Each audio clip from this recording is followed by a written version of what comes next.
Hey, what's going on, guys? Welcome back to the Flesh and Blood stream. Tonight, we're going to be playing aelia. I have not said those words in a long time. I'm kind of excited that aelia is back on the menu. She did come in second place at Portland, I think. She came in second place at something.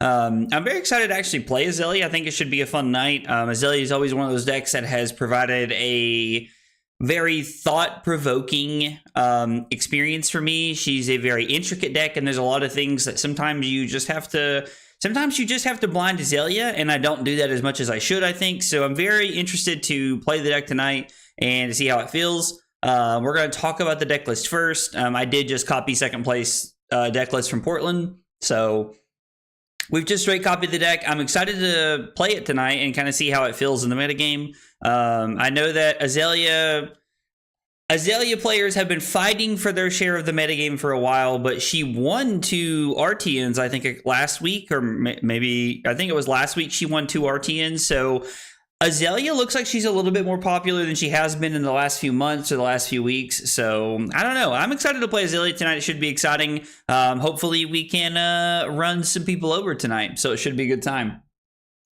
Yo, Mekado, Ben, Julio, Waves, Tunix, how is everybody? What's going on tonight, guys? What's going on, everybody? We are going to be talking about the list here in just a second, so it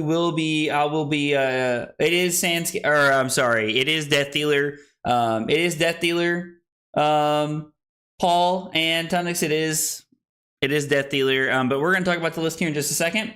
I did see the Max Armory deck. That's pretty cool. I have to say, I just continue to feel like the armory decks are really cool, and I'm glad they're continuing to make them.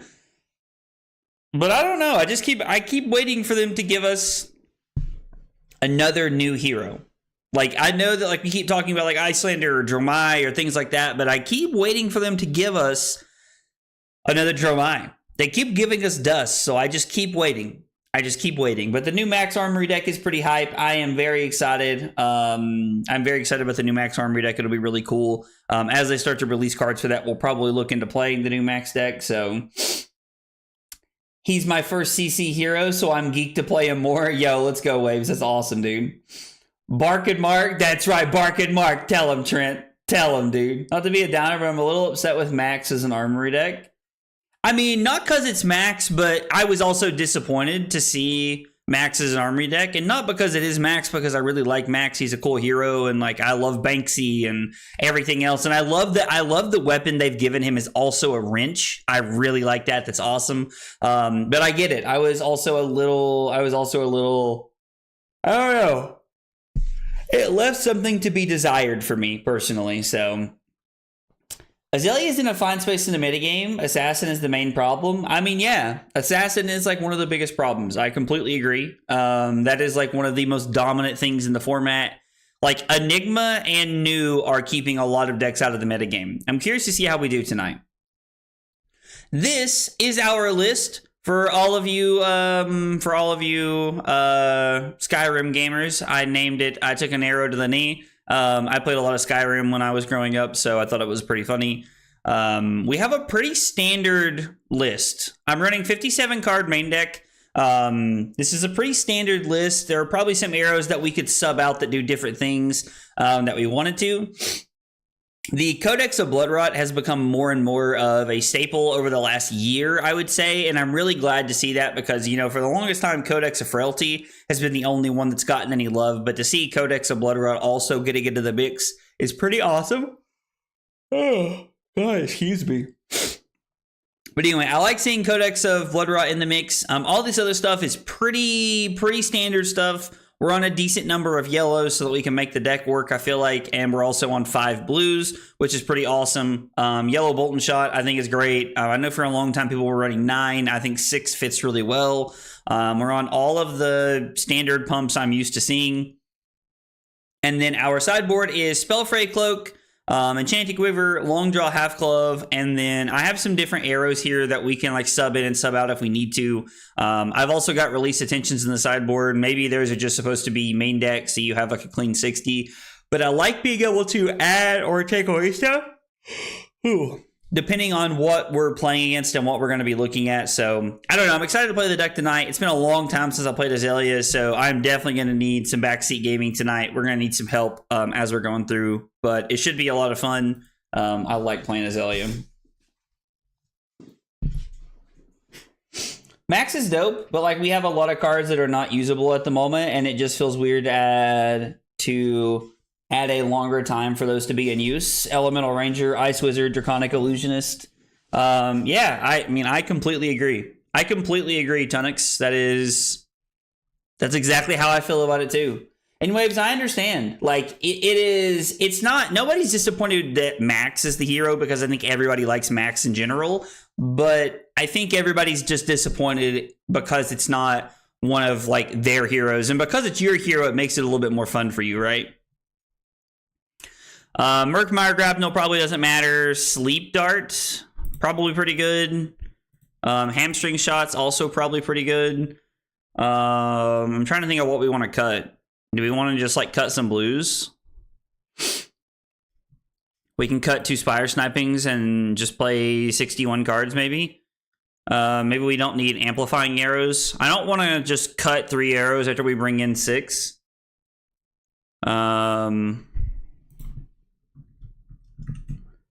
I feel like I just easy there, big guy. I need a second to sideboard. Our opponent's very ready to start the game. Maybe Drill Shot's not as promising here. I don't know. Yeah, playing 5 blues into aggro matchups I think is wrong as well. We do want the Nox. I don't know. We'll leave in. We'll play 61. We'll just play 60. Maybe we'll play 1 Codex of Bloodrot.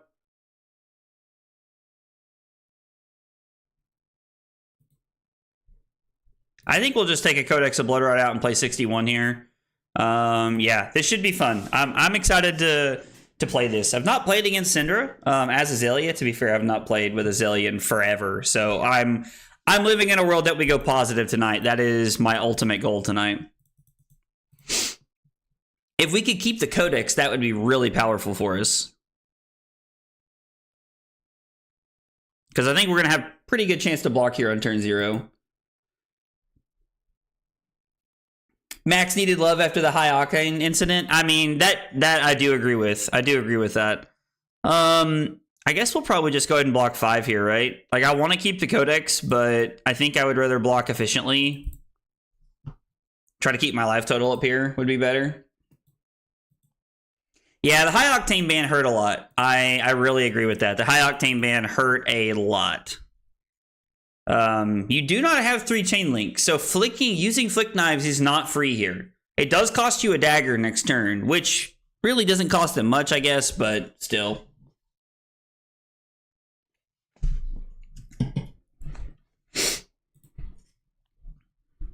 All right. We only took 1. No mercy. We're going to try and sweep the leg here. Yellow bolt and shot would be for 3, 6, 9, 11. Amplifying arrow would be for 2, 6, 10, 13.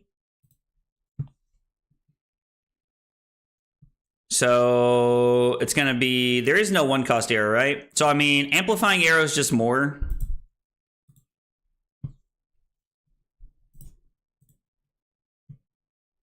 Not drawing an arrow is pretty weird, I have to say. But we did draw a codex, so I mean, we drew a pretty playable hand. Do I want to opt now? I should probably just go ahead and opt, right, to see what we have on top of the deck. See if we want to arsenal it or not. We're going to bottom the Rain Razors. And then come in for 13. Which is quite a bit. It does give them gives us a ponder, gives them an inertia, which you like to see. I guess there's not a frailty. I don't know where I came up with that in my head. They have a frailty from the Codex of Frailty, so we get 2 ponders here. I am going to arsenal the red in the ledger. Yeah, this hand is really good. They could have used Flick to get the resource there, but I don't think they're going to break Blood Splattered Vest on turn 0, Tunnix. Whoa there, Legolas. Hey, Pockets, what's up, dude? Are you a big Azelia fan, Pockets? I did not know that, dude. That's awesome.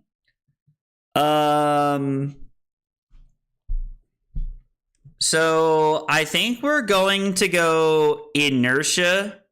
We're going to opt, and then we're going to go Inertia into Red in the Ledger, and then it's going to be Snap, Death Dealer, Red in the Ledger into at minimum Premeditate, and we can kind of play from there. We'll probably just give them Mask this turn and just settle into having a really good hand next turn, because double red is insane. This hand is nuts, Trent, I agree. So I feel like it's a really good Ranger meta, and it's a very good Prism meta, which I feel like is either really good or really bad for Azelia. I don't know. Is there any world that we just test enough Azelia between now and Charlotte and we play Azelia? But then, if we're playing a bunch of Azelia, is there any world that we play Victor to counter Azelia? But then people start playing Enigma to counter Victor. So then we just end up playing Aurora? I'm just kidding. I'm not really considering any of this. I'm just being funny, and I'm tired, so it's not coming across. And by I'm tired, I mean Carly and I took a nap before the stream, so. Hey, Latara, what's up? Riptide. Riptide's really cool. I think Riptide's got actually a pretty good place in the metagame. Azuri and Azelia were my first 2 decks, despite all my Hatchet Dory games. Let's go, Pockets. I like it, dude. I like it. Ooh, it's a lot of damage there, friend. It's a lot of damage.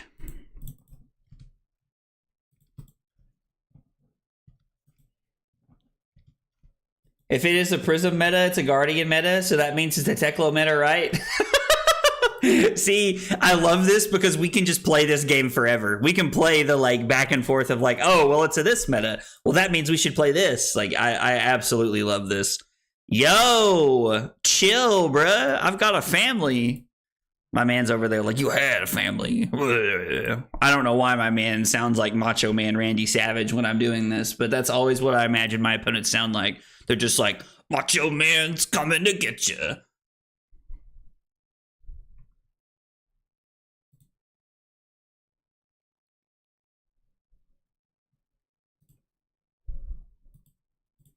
I was like, I really don't want you to have to start the turnover and us walk all the way through this. That would be really not great. If it's a Teklo meta, then it's a Jarl meta.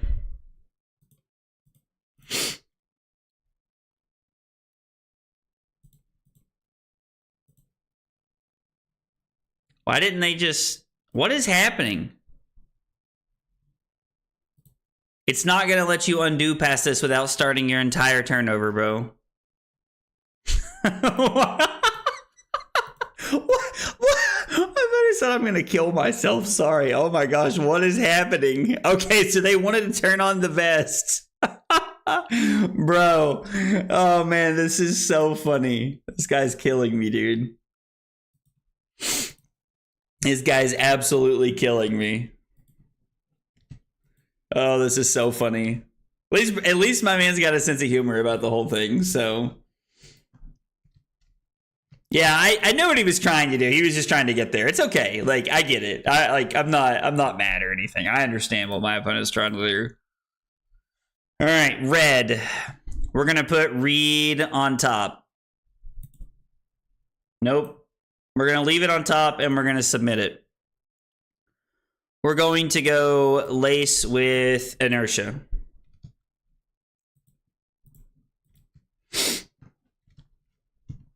We're going to come in for 8. I'm curious to know if they even block this. If they don't block this, there's actually some rationale to us just saying okay and arsenaling the red and passing. Because it means we can block with a card and then we can throw red for 11. So this turn is really sweet. This turn is actually really sweet. I mean, we're down 13 points, but this turn's really, really good.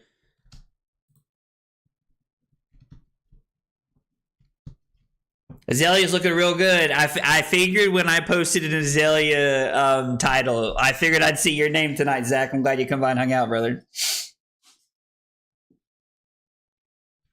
Oh, yeah. Once new LLs, it's going to change the entire thing, right? I mean, do we just throw this as well? Like, do we just get as aggressive as we can?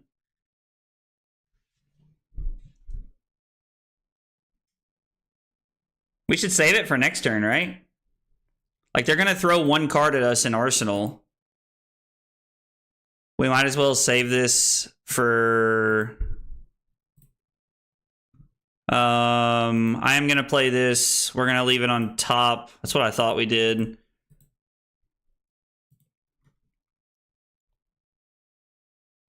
I mean, we took 3 cards out of their hand. We should just do this anyway, right? I don't think they can do anything that scary.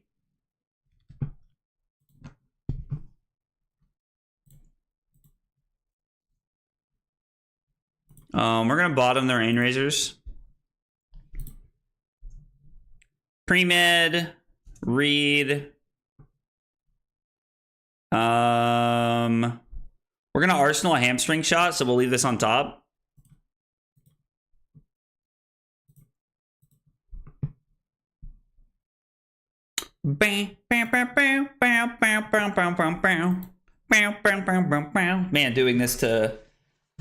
Man, doing this is crazy.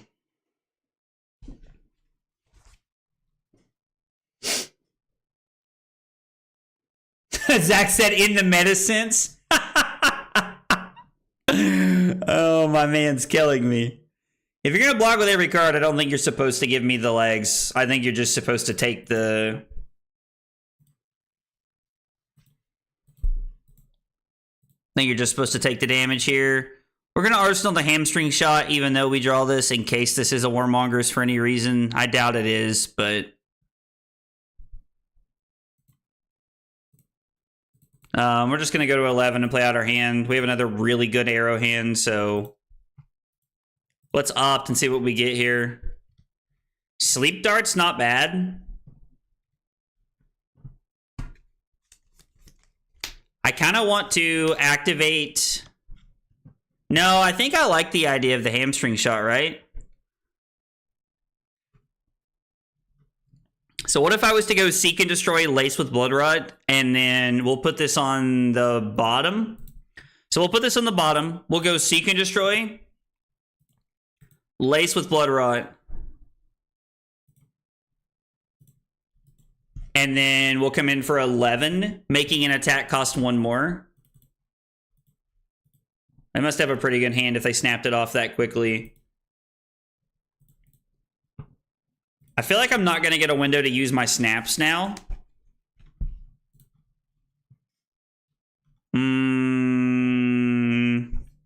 I can...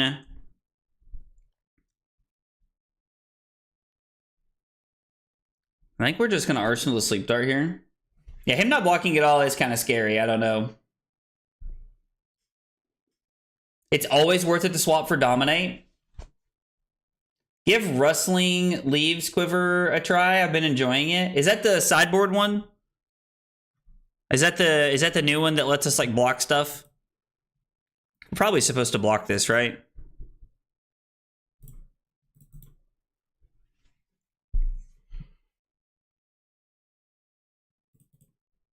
Like, I don't think they get the effect, but we're probably just supposed to block there. I think I'm going to take the 1.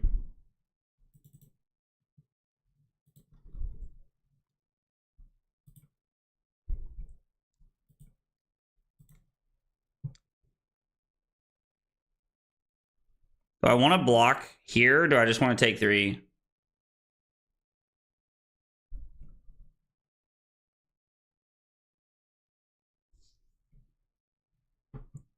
You were supposed to take 7. Yo, Dustin, what's up, dude? My man said new chatter, like he doesn't come and hang out all the time, dude. We will not be doing a Kano mirror stream. That I can promise you. That will not be happening. Sorry, Nick. Oh, man.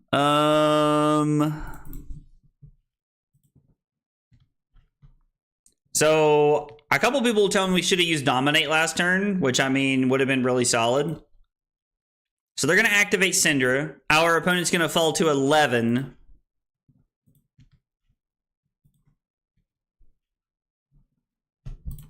Let's start with opting.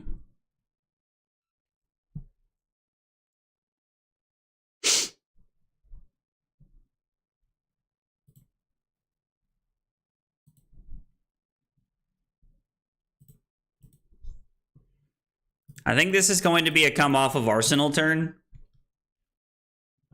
I'm not generally a fan of coming off an Arsenal here, but I think we need to. So our opponent's falling down to 3, which means they only get 2 actions they can play.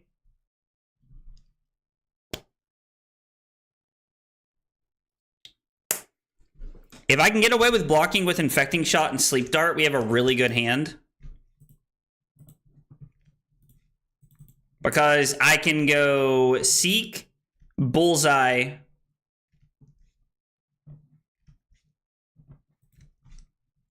I can go Seek, load in the Endless Arrow, or I'm sorry, I can play Seek, then I can crack Bullseye Bracers, load Endless Arrow, come in for 8, snap, use Tunic to Death Dealer, which I feel like is not bad. Yeah, they only get 2 cards they can play here. So, like, the Dagger here puts me to 4, but they only get 1 more card they can play. I think we have, like, a pretty strong chance of being able to block Infecting Shot and Skullbone Crosswrap. Okay, they are going to use the resource.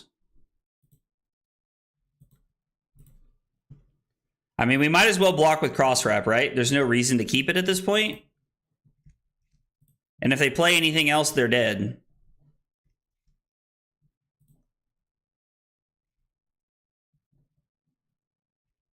Yo, what? Why did he play the card? Why did he not wait? I mean, that was an interesting choice by my opponent. Why did they play the card there? They could have lived at 1.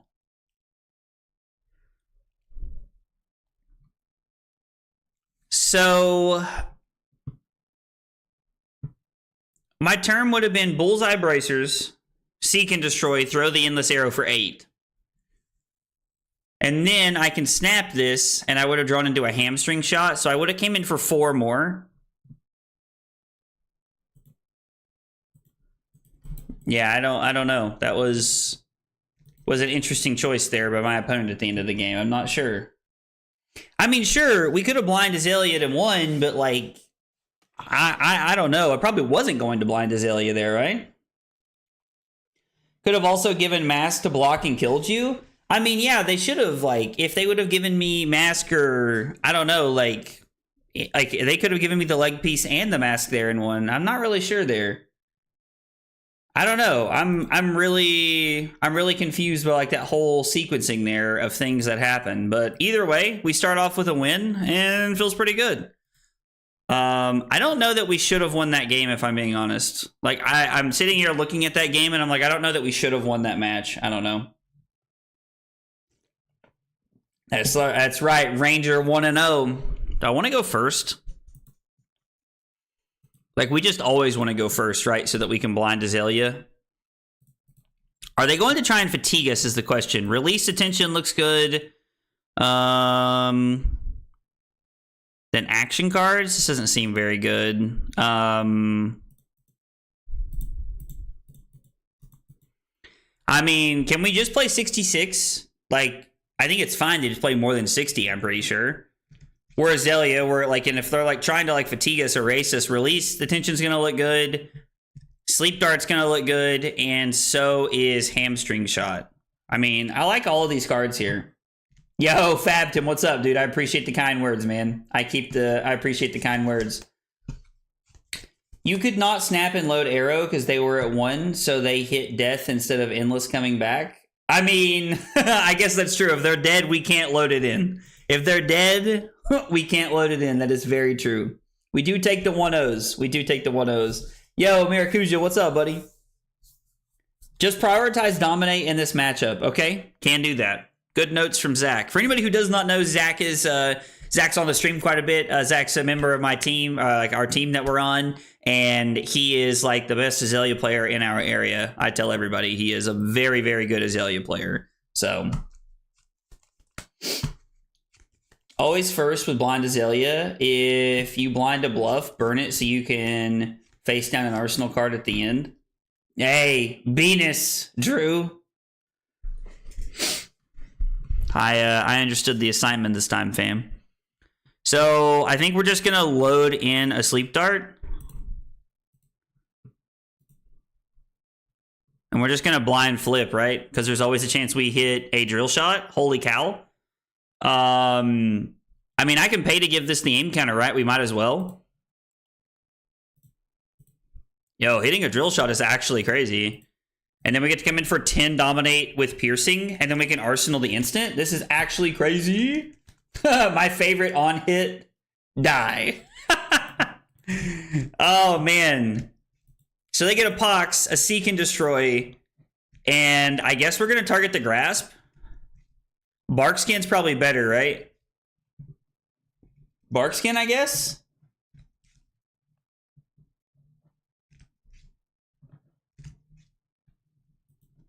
I'm guessing Barkskin, I don't know.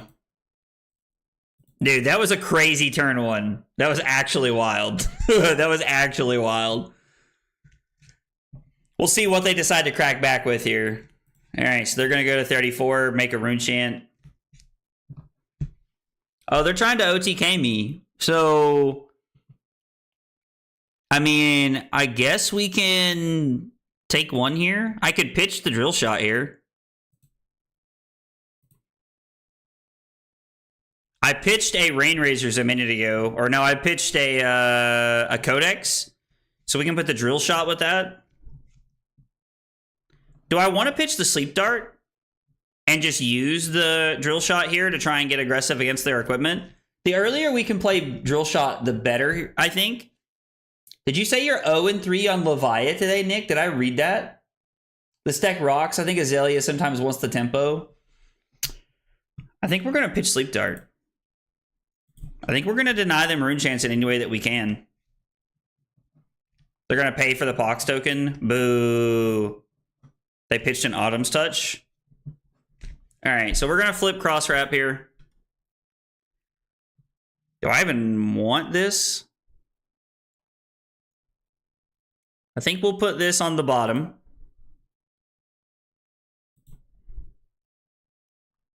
Will Azalea. Hitting a Bolton shot seems pretty good. I'm not going to pay for the encounter.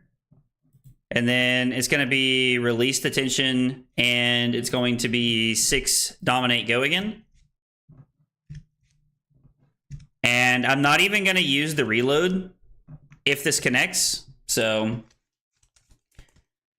Leviah is my new fave. I'm really bad at this deck. Kano has made me worse Fab player. I mean, you've won a lot. You've won a lot with the hero, right? So I don't think saying it's made you worse is like true. And plus you do like pretty well. You do really well in limited every time I like talk to you at like events and stuff like that. So like you understand the basics of the game. I mean, is there any chance we're going to snap and codex here? Snap and codex to get another drill shot?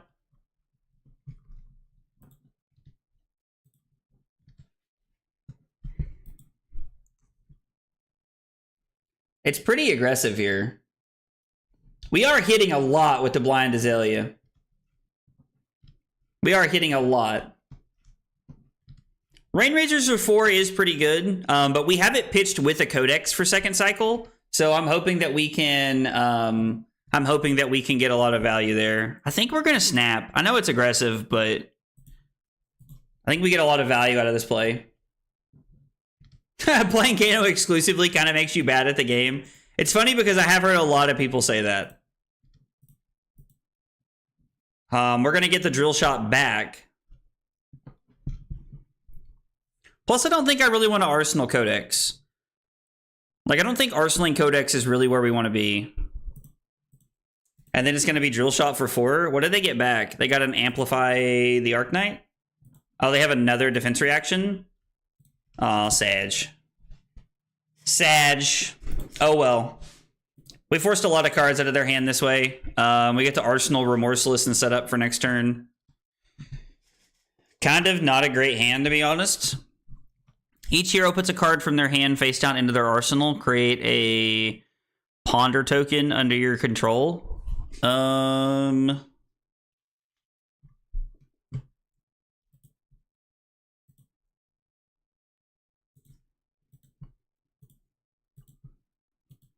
think pitching this is fine.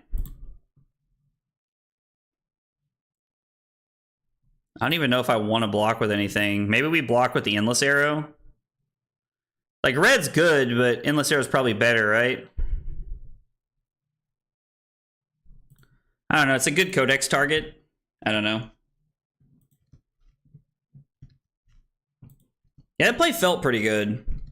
Let's start by activating Cross Wrap. We'll see what we hit. An Endless Arrow?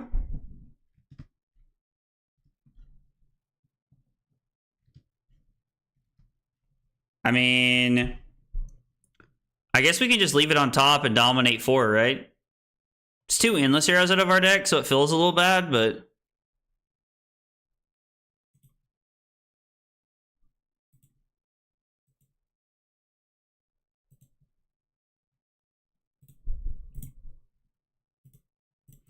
And then we'll just ship 4 here, and we'll Arsenal the red. I don't know, there might have been a better card there.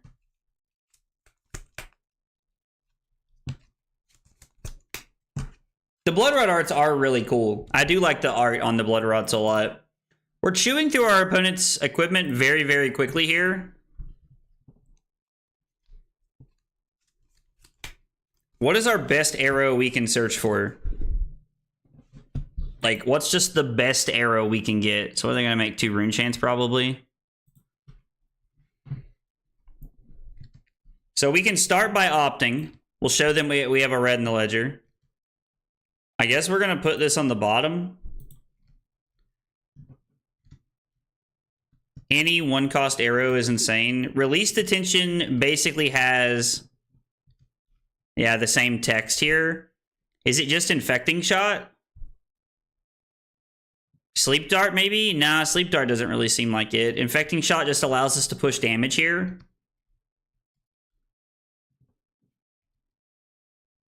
Hamstring Shot could be okay, depending on if they want to attack us or not.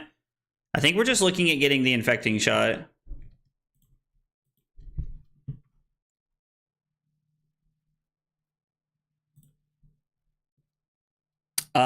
We could pay to keep one of these in our deck. Or I could just throw a ton with Dominate here. I mean, I think the more we can push with Dominate, the better off we're going to be. We're trading 2 value. We're basically giving up 2 value if we pitch one of the premeditates to the Crow's Nest this turn. But considering that we have the Release Attention, this is basically just a lot of damage. It is good anti-react, but the Released Attention is the same text, so that's why I wanted to keep it in my deck, because we already have that value.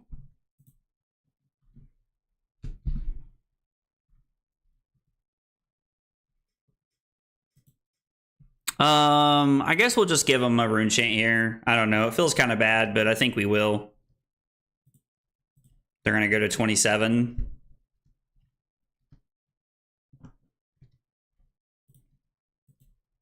I mean, I like dominating arrows anytime that I can.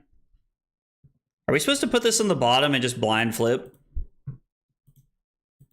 The answer is probably just yes. We're probably just supposed to blind flip anytime we can.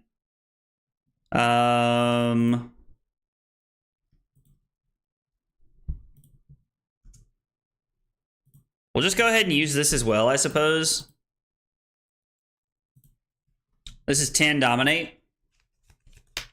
We really like seeing the Dominate off the top. Infecting Shot felt pretty good there. I don't think it's the same text. I think they're inversed. So, Released Attention says defense reactions can't be played from Arsenal this chain link. And I don't have a... Oh, I have a Remorseless in hand. Defense reactions can't be played from Arsenal to Remorseless chain link. Yeah, so it's like, it's the exact same thing. I think the cards you're thinking of are Dreadbore and Remorseless. Dreadbore is from hand, and that's where we get the from hand text. I think is what you're thinking of, possibly, Trent.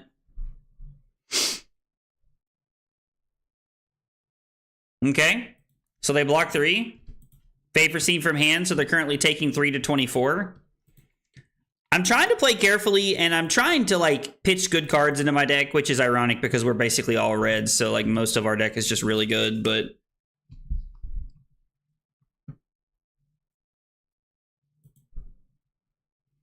We'll just take the Rune Chance, fall down to 35, and then this is going to be for 8.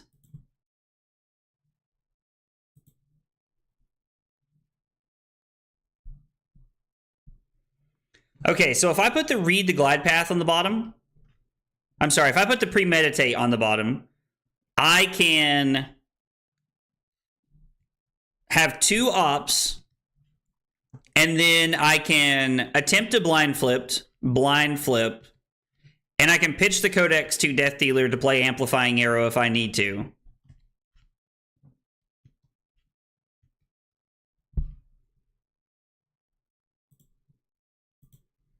So if I'm putting this on the bottom, I'm keeping 1 in my deck, and this is also giving me 2 ops to find Dominate off the top. Or, and there's always a world that if I find like a 0-cost arrow I want, I can play the Codex of Bloodrot to try and take a card out of their hand. So I think we're going to put the Premeditate on the bottom here, and we're just going to fall to 27. I don't know. Yeah, no, you're good, Trent. I just wanted to make sure. That's why I was reading them both. Increased Attention does have that text as well. It does have From Hand. You can play From Hand and From Arsenal, but I think Increased Attention costs 1, and since Released Attention costs 0, it's a much better fit in the deck. Plus, it's very natural that you want to Arsenal your defense reactions. It's just a natural like play pattern that people fall into. All right, cross wrap. We find Endless Arrow. We can leave this one on top. I mean, we just like having this one. And then we're going to flip into it. I think I'm going to play this.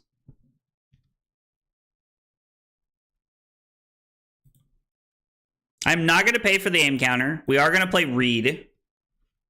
I will leave this on top so that we can have an Arsenal for next turn. I'm going to play Codex of Bloodrot. they have to put a card from their hand into their arsenal. And then this is going to be 7 dominate. I should have paid here. That was a mistake.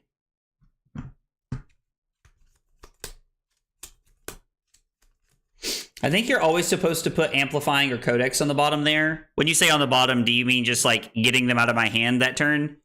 Is that what you mean, Justin?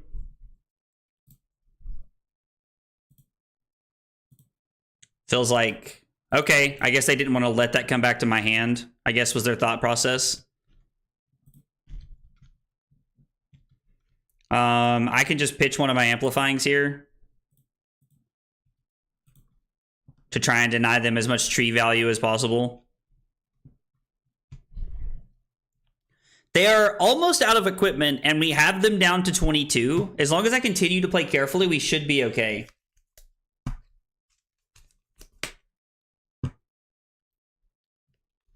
If you look to flip into a buff, it would have been more amp for... It would have been more for amp arrow. You can play instants from instant speed at Arsenal Waves, so like you can play Rain Razors from Arsenal at instant speed, but you cannot play... You can't like discard like a Shelter from the Storm from your arsenal. That is not something you have the option to do.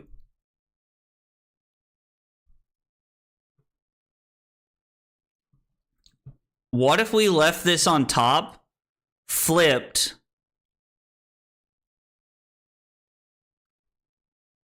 Actually, we want an arrow, right? So what if we left this on top and we went we went Azealia into this. We then went Tunic, Death Dealer to play Amplifying Arrow. This is going to be for 6, 10, 13. Plus we have a card off the top to Arsenal.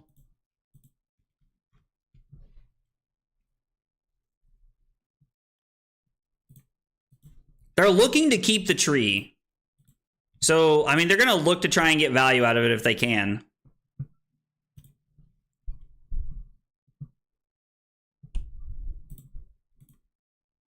Codex is fine, I guess. We can always, like, flip it away if we need to.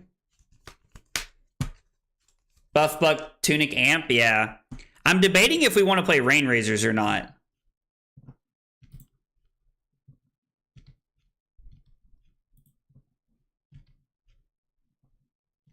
I mean, this is 0 for 3. I think I'm okay with letting this one pump out here. They probably have a defense reaction. Yep, so they're currently taking 3. Seek and Blood Rot hits, which is good. All right, we're going to Arsenal the Codex here.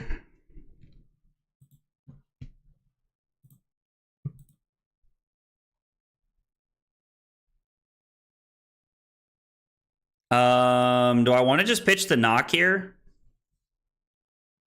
I mean, we could use it to basically dominate something, but we already have a pretty good hand, and I would like to be able to... We didn't have Snap there. If I would have had Snaps, I would have used it, but we had already used Snapdragon Scalers. We will leave this on top. We'll flip into the Bolton Shot. No, I'm not going to pay. Read the Glide Path.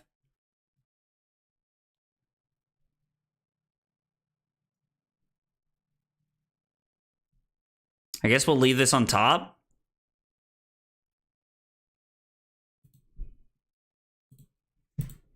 This is 7 dominate, go again.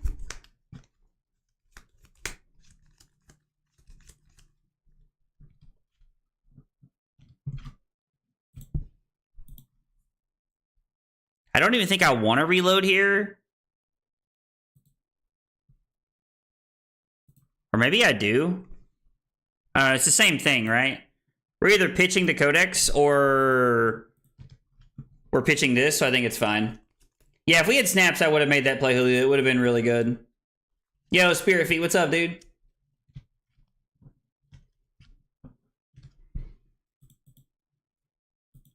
All right, so we put our opponent down pretty low. We did come off of an Arsenal, but we have a really good hand. I mean, I know that we're just continuing to take a bunch of damage here. Is there any world that I am going to play the Codex this turn? I don't think so, but we're going to take the damage just so we can keep the Codex.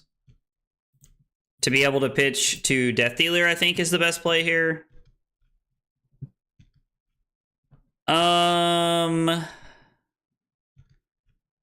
I think we want to Arsenal the Take Aim. Is going to be our play. We could blind Aelia, but if we whiff, we have nothing to do this turn, and I think that's just incorrect.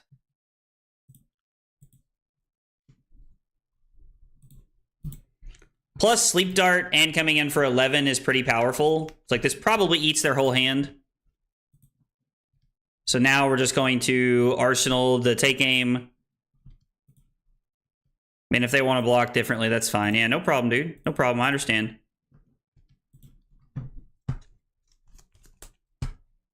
I don't remember what they blocked with and what they kept. I should have been looking. So pushing Sleep Dart seems to work. We're going to Arsenal the Take Aim.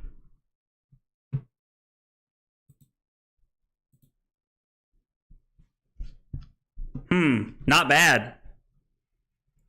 So 9 puts us to 10, and then they have 13 Rune Chance. So we're basically in a situation where we can pitch the Spire Sniping for Rune Chance, and then we can... We have to block with something. We could pitch both the Spire Sniping and the Rain Razors for Rune Chance. And then we would take 8, go to 11, and then take 9, go to 2.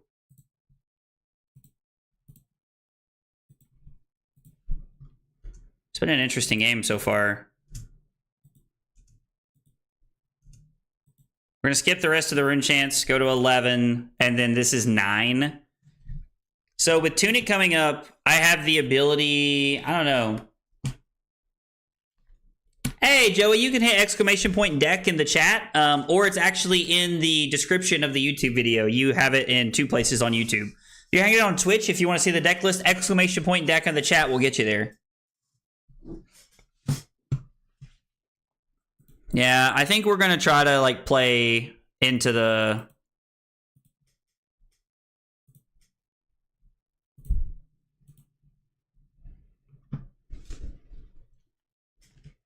So, if I play this, it would be 6 Dominate into load the Infecting Shot.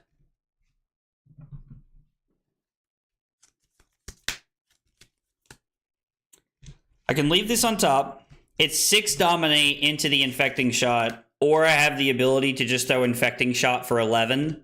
So it's 6 and 5, which is the same thing.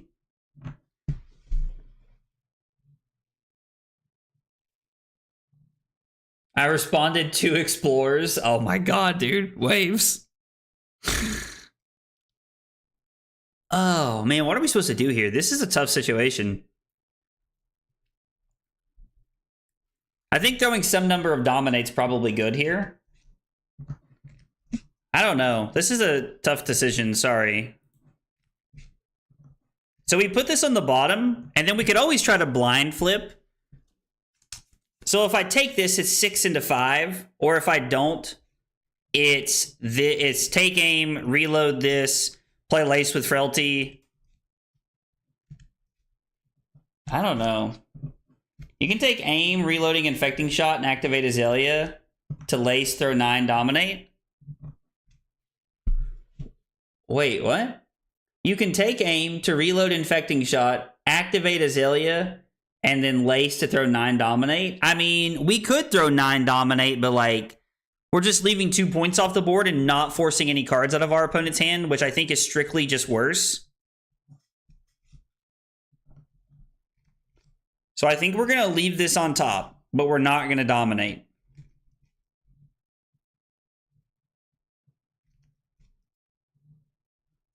No, we are. We're going to dominate.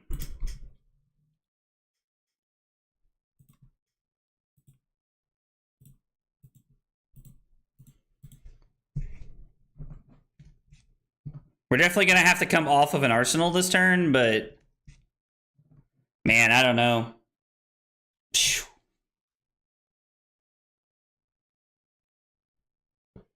Have we considered killing them? Listen, that's next on our list of things we're going to try and accomplish this game.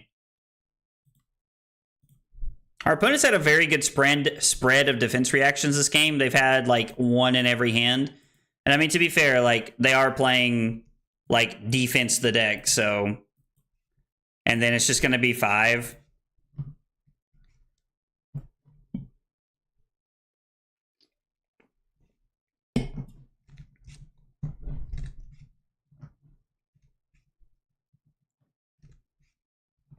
I'd be curious to know how they block here.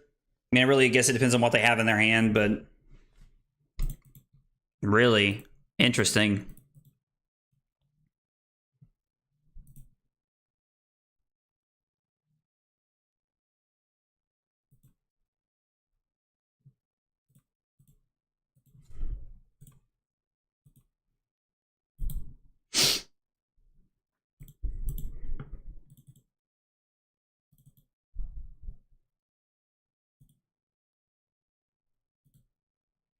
So our opponent goes to 2. I think we have to hope that they drew a bricky hand with a bunch of defense reactions. Because we basically have nothing this turn, and we're just going to set up an arsenal. I think we have to hope they bricked here. I don't know that we have another option. I am actually not going to be playing Rivals later, so I have... I've been debating whether I should talk about this or not on my stream because it's not something that we've been like working on putting it together behind the scenes. But my cousin and I that I've been friends with, we are 4 days apart in birth. He is 4 days younger than me. Like, and I'm not talking about like just birthdays. I'm talking like by the year. And so we are starting a podcast, which is not something I ever really thought I would say to you guys. But I am starting a podcast with my cousin, and we're going to record our first episode tonight. And so there is not going to be any Rivals later because we are going to record the first episode of our podcast. Sad Flower Man hurts. Real talk, though. All right, our opponent has given us a breath of life, and we have to decide how we want to use it. I mean, Remorseless for 8 Dominate without defense reactions... It's pretty good, right? So we flip into Remorseless. We are not going to pay the counter. It's going to be Inertia. I think we're going to play Codex of Bloodrot here to give them a Pox token.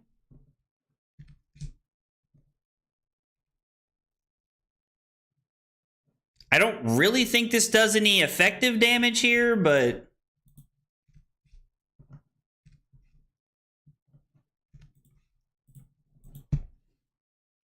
Wait, what is everybody...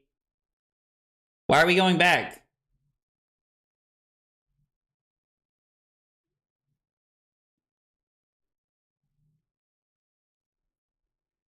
You play the buff from Arsenal.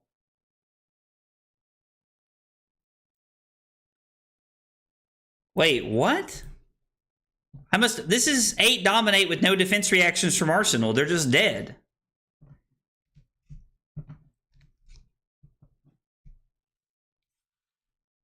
Someone's going to have to explain to me what you guys are talking about because I don't understand why this is incorrect. Like, we had Codex, we had a Seek and Destroy in Arsenal, a Lace with Inertia with hand.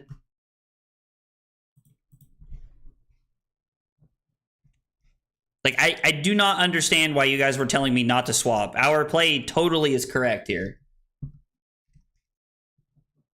You could have double pumped... Load Codex. Oh, I see. I'm following now. So if I went play pump from Arsenal, play pump from hand, then I can play Codex, load in one of my hamstring shots, flip with Aelia, pitch my last hamstring shot to come in for 11 Dominate. I see now. I see. Yep. See, these are the kind of things that like I like miss when I'm playing Azelia. This is like, I feel like this is where like the difference between having a lot of games and not a lot of games comes into play with Azelia for sure. Yeah, that was 100% a better line than the one that I took. So we still got there in the end, but there was a better line. Azelia is a tough deck, dude. I struggle with this deck a lot. But yeah, I see what you guys are pointing out now. So I thought you all were crazy for a minute because I look over it and everybody's just going, no, go back. What are you doing? And I'm like, it's fine. Relax.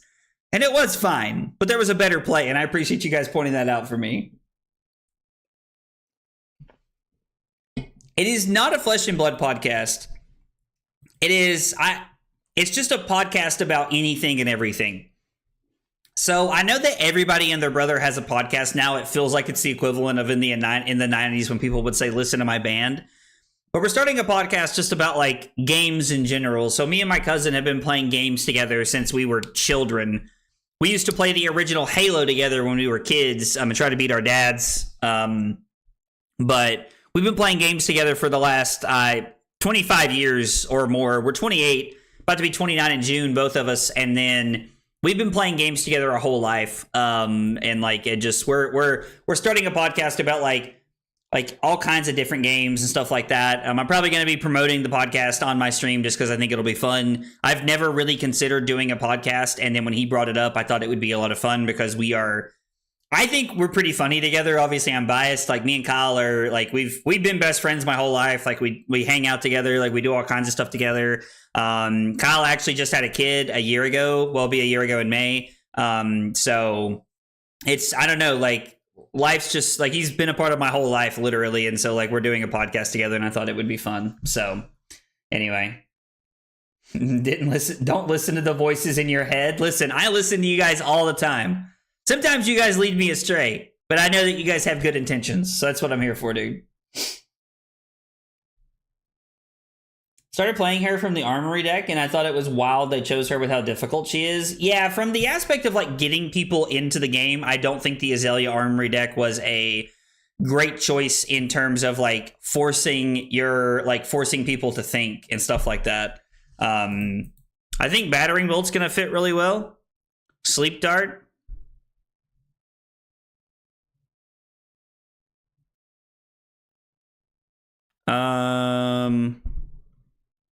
I mean, Sleep Dart seems insane. We probably don't need all the blues, right? Probably just cut the Spire Snipings and play 60. Release Attention seems like it could be fine. I think this is a pretty good way to set it up. We're going to take out some arrows and add some arrows. I don't know. This seems like an interesting matchup, though. Hamstring Shot? I mean, I worry about how many things we're bringing in at a certain point. Like, we have to cut other arrows, right? Like, do we want to cut drill shots? Probably not. It's a zero-cost arrow. We could probably cut Remorseless, right? Like, Remorseless seems like it actually has pretty bad text box in this matchup because they're all reactions and nonsense like that. But we're bringing in 8 arrows, which means I don't just want to, like, be cutting, like, Codex of Blood Rot and all these other things. Maybe we leave in 1 Remorseless here. Maybe we leave in 1 Remorseless and we play like this. I agree we need blues. There's still 3 of them in our list, and we have a lot of yellows to make the Battering Bolt work. We'll try it like this and see what happens. I don't know. We'll see if like we get punished for not having the blues.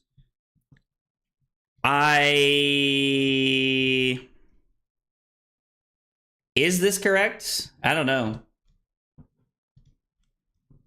Take out Infecting Shot? I mean, Infecting Shot seems like an aggressive one to take out. This just feels worse than Infecting Shot.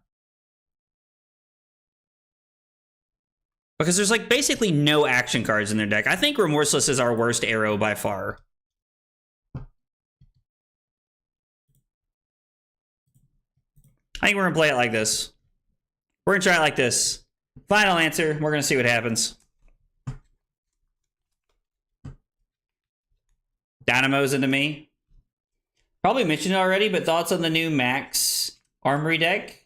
And are you a glue enthusiast? Oh man, I don't know that I've ever been asked if I eat glue in such an odd way. What an interesting question.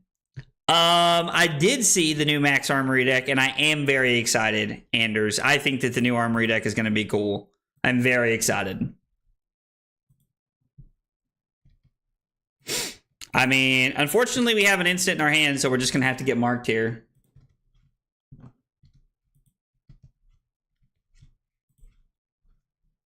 With the SoundCloud redirects to someone's shitty music in the episodes, I think are gone. I think our thing was hacked. Wait, what? What got hacked, Waves? I'm very confused.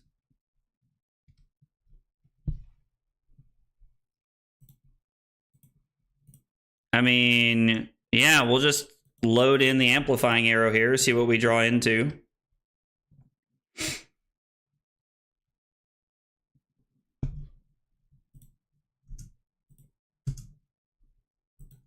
I mean, unfortunately, it's not really that impressive of a turn. We're just coming in for 10. This does not feel that great to me. Seek and Destroy does have a relevant on-hit effect. Spirit Feed, if you're talking about the new Armory deck, the new Armory deck is going to be Max the Hype Nitro, which is pretty cool. I think it's going to be a really cool hero. I really like Mechanologist.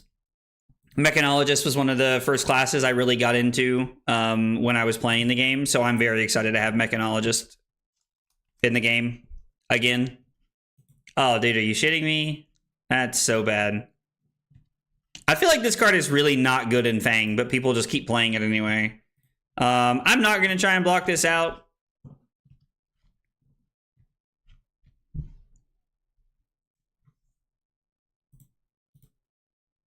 Probably not going to block this out. I don't like arsenaling. I do not like arsenaling non-attack actions because it makes us more susceptible to getting Warmonger's Diplomacy. And most decks, if they're on any number of blues, it is Warmonger's Diplomacy because they are looking to just like make it as awkward as they can for us. This is no blocks to the moon.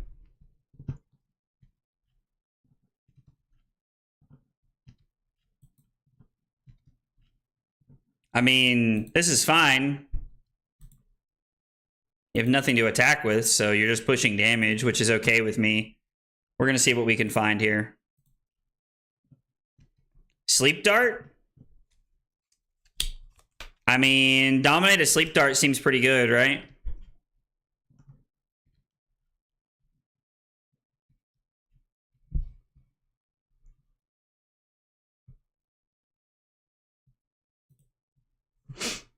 So we can flip here.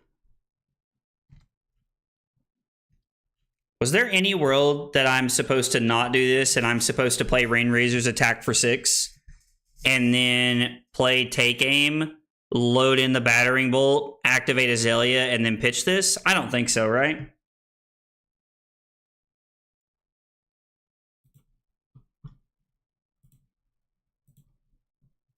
I don't think that's the correct play. I'm going to Arsenal the Battering Bolt since we have Tunic coming up. I think it fits pretty well, so... Hey, what's up, Josh? I do really like the idea of denying them the ability to create fealty tokens when it's already turn 3 and they only have 1. I think that's a pretty good place to get aggressive with here. If you make play decisions around Warmongers, isn't it better to just play Long Draw Half Glove? I don't really think that that's, like, I don't really feel like I'm, like, I understand that I am making a play decision, but I think as an Aelia player, it is just, take my knowledge for what it's worth. My games are, like, my expertise here is coming off the back of what people have told me, and I think it is, like, pretty much objectively correct to just always be arsenaling attacks if you can, if you think your opponent's on Warmongers, and I think there's, like, almost any deck in the format is going to be on Warmongers, is what I would say. Sand's not great. I mean, we might as well just block with... I like Sleep Dart and Red in the Ledger better than I like Hamstring Shot. So we'll just take one here. We're no longer marked, but they don't make a fealty token because of the sleep dart. You'll love to see it. I think if you're bringing battering bolts in, you always keep the 5 blues in the deck. So somebody had mentioned that earlier, and it's very possible that that is the correct decision. That we are just always supposed to keep those in if that's the case. It is very, very plausible that that's true. I mean, I guess we'll just put this on the bottom. I guess we could leave it on top and have it for next turn. So we're going to go Seek and Destroy into pitch Red in the Ledger, or I'm sorry, pitch Sleep Dart and Tunic to come in for 9. I think we can leave this on top and try to set up for next turn, right?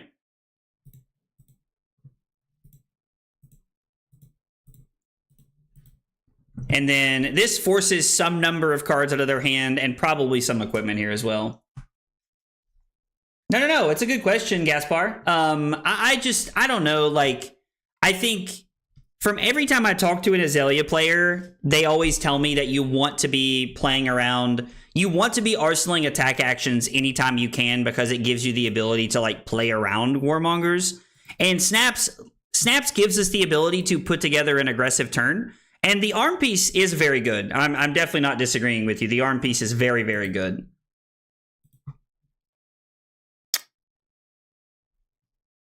I mean,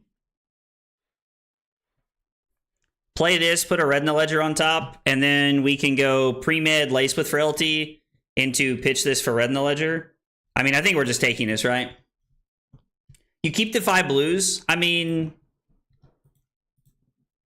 going to 11 sucks. But I guess Red in the Ledger. This is an action. Okay, so never mind. This is fine. And I hate to go to 7 here, but I think we need, like, do we want to dominate this? Or if they're coming off of an arsenal, is it okay to just go ahead and play Knock the Death Whistle? That would make this for 11. No, they could block this out. I think we need to dominate this to guarantee that we get an arsenal. I don't know they're on Warmongers. But yeah, it's very possible that playing the other arm slot is just better. We are down quite a bit. So we're going to activate Cross Wrap. Hamstring Shot is not what I want to see. We'll just leave it on top. It doesn't really matter. We are going to go get Red. And then it's going to be pre-med, Lace with Frailty, activate Azelia. We're not going to pay for the counter. And then it's going to be 11 Dominate. Now, they can play reactions to their heart's content, which is, I mean, I guess not that great. I guess this is not that good against them because they can only attack once, but they can just keep, like, if they have multiple reactions they can play, we might just be in a bad spot anyway.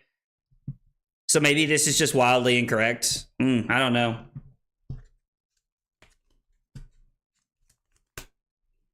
Yeah, I feel like us being at 6 and, like, or us being at 6 and our opponent being at 24 is not a great place to be for us. The Frailty helps quite a bit. Definitely not what we want to see, but I guess we'll go for it.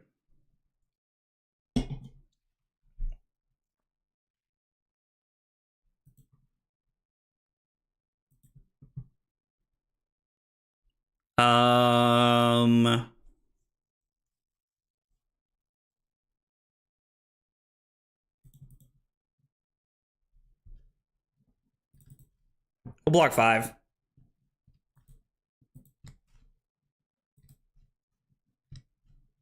Currently taking 1, going to 5 here. The mech player, Warmongers pisses me off to no end. Let me play items in tack and peace.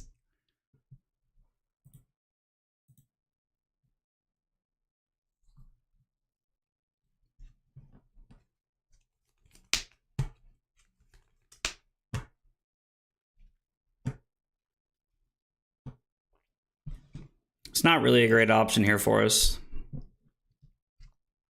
If we leave this on top, we can dominate this for 5, which basically does nothing because they block a card Brave Forge and Dynamos and just keep playing their turn, and then we Arsenal. Or we have the ability to put this on bottom, and then we can try to blind flip into something cool. I think we just have to blind flip, right?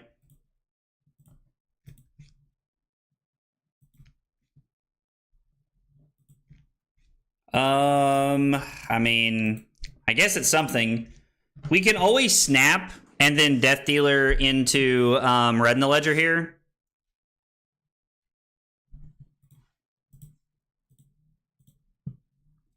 Defense reaction incoming. Playing around the Rain Razors there. Oh yeah, this is I don't even know if we're supposed to snap Bracers here. I think we're supposed to snap Red and look for a pump. I don't think we're supposed to bullseye here. Like with this hand, I think we're supposed to Death Dealer since we haven't. Finding the drill shot this late in the game feels very bad, but I still think this is correct. We gave ourselves a chance to find something else. All right, well that feels pretty good at least. I think we're supposed to save the bullseye bracers there.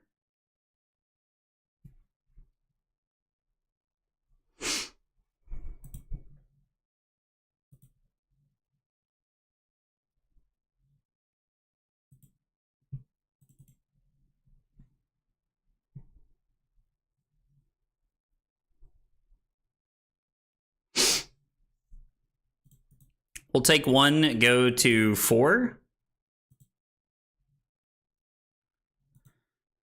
I think we have to block with a battering bolt just to respect the ability to not die here.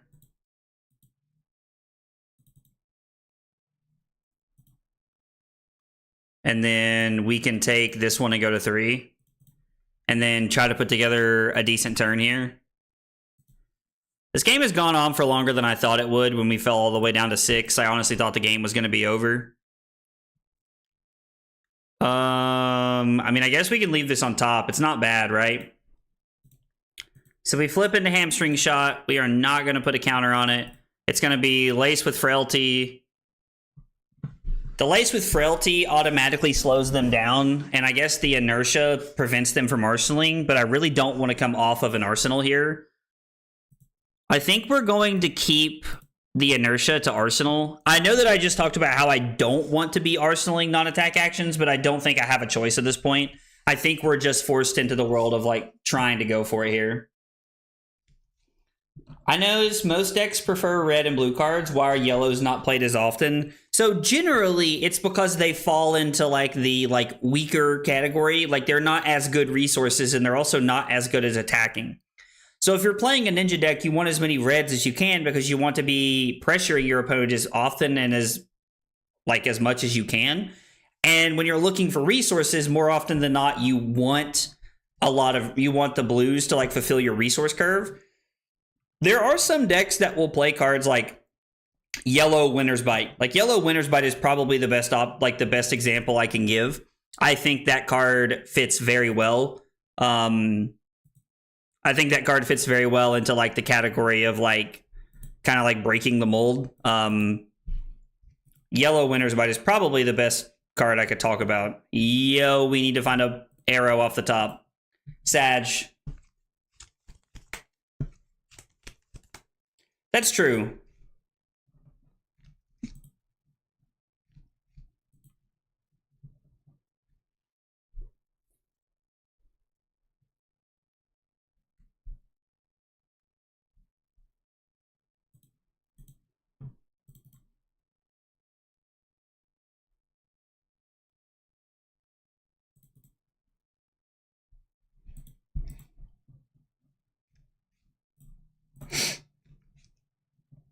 My opponent might have nothing here, but I was like, there was definitely no reason. Yeah, so you crack a Fealty token, and then you put me to 1, and then you're forcing me to block with another card. And I think, well, it's not actually doing anything. They're just going to get the value out of their leg piece. Usually if you find a spot to use them, you do it because it's better to use them than to leave them on board. What are we talking about, Josh? Just want to make sure I understand what you're saying, buddy. I mean, I guess we'll leave this on top. It's an arrow.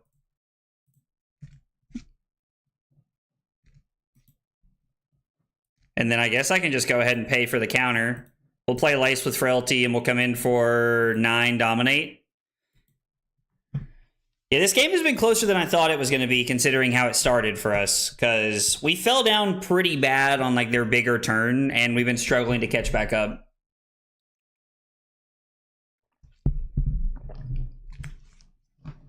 Yeah, I mean, we were always just going to blind Azealia there if we had nothing else to do. I think it was definitely the best play we had, was just to like try and find something. So this puts them down to 6. They get a Frailty token and they get a Pox token. And then we're just going to have to pass. We're probably just looking to block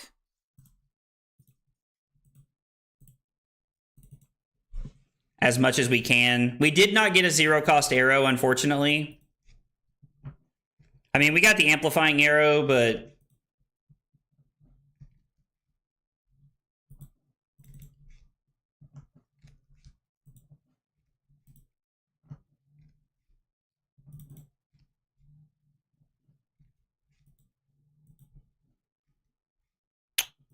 well, we were just, yeah, and then the 4. Big Sag. Big Sag.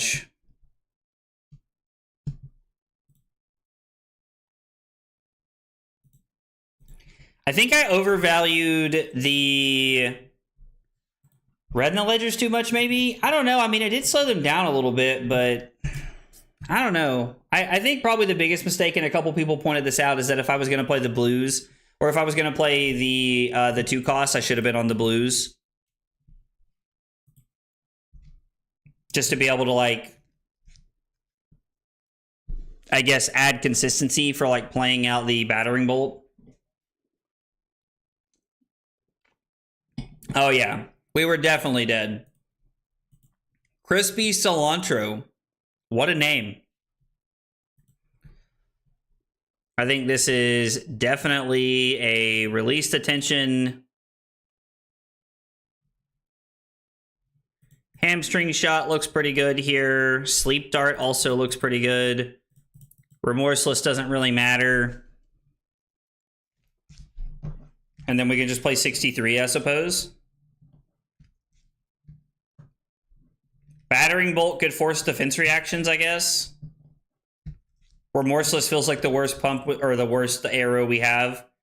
Drill Shot's looking pretty solid. Amplifying Arrow can just always go crazy, so I think we'll try it like this and see what happens. We might have lost that first one, but I think we're still in an okay spot. It looks like they are looking to play, maybe not Fatigue. I'm surprised that they're playing Stillbraid Buckler. I mean, I guess depending on your build, it's just a better shield than Rampart. Really just depends on what you're playing.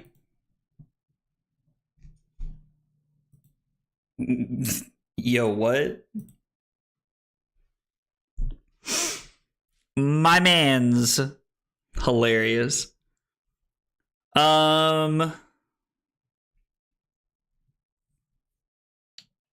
Pitch the Infecting Shot to Endless Arrow.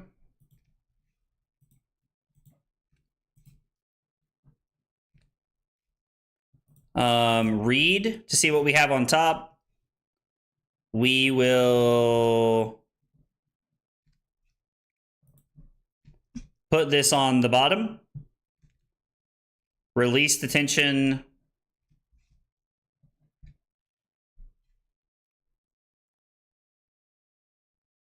Do I want to just blind flip? Is there any chance we're just blind flipping here? My man said Betsy Gaming. I think we'll just play release and throw 10. We could blind flip here. I don't know. I don't think it's worth it to... Like, if we went first, I would have activated Azealia, but I don't think so here. Oh, just saying if you find a spot to use bullseyes, you should. I agree. I think that's definitely one of those things that like I'm gonna take a minute more to learn than most people is when I should be using bullseye bracers. It's also better to pair them with snaps or like a bolt and shot, I guess.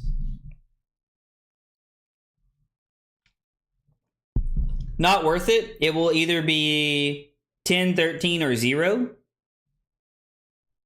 Wait, what pockets? I'm not following. I have no idea what you're talking about, pockets.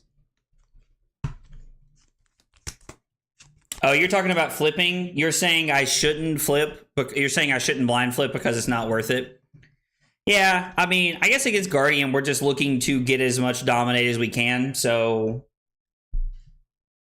that was like my thought process is like maybe we just want to be blind flipping as aggressively as possible here. But I definitely hear what you're saying. I can't believe my opponent just had the turn 0 truce. What a time to be alive. There's so many people. I know there's so many people who hang out that love Betsy that are watching this right now going, finally. Finally, justice for Betsy. After all the times I've dumpstered Betsy on stream.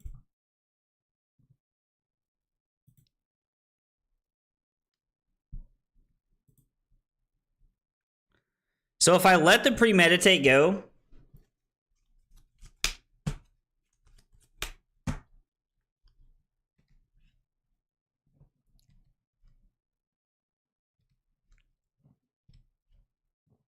I hate the idea of letting the premeditate go. But I would have to block with 2 arrows to keep it. Man, I hate this. Why no sharpshooters instead of bullseye bracers? I think bullseye bracers was probably just in the list because of like what it can do. And bullseye and the sharpshooter specifically requires an aim counter, right? Like, do I want to block 6 here and then just try to blind flip? We stand by Mama B in the chat. I don't know. Like, this is an interesting choice. Because we also just get to keep a hand that... We also just, like, get to keep a hand that does attack. I think we're just supposed to take 6. I hate giving up the premeditate here.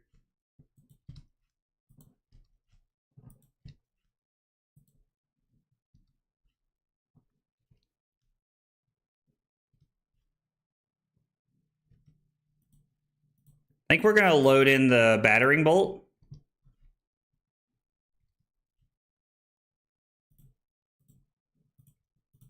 And we're just going to arsenal the bolt and shot because it gives us a chance to have a really solid go again turn next hand.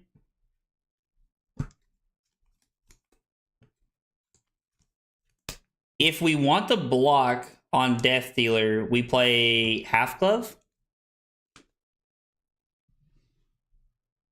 I mean, I guess, like, yeah, so we could have played Half Glove there, and we could have given, like, Infecting Shot and, like, the Codex there, and then the arm piece, and we could have played out our turn, which would have been fine. So I guess you guys are saying that we're not supposed to block because we're on the arms, because we're on bullseye bracers. I'll take your word for it. These are some of the nuanced things I definitely don't know about Azealia.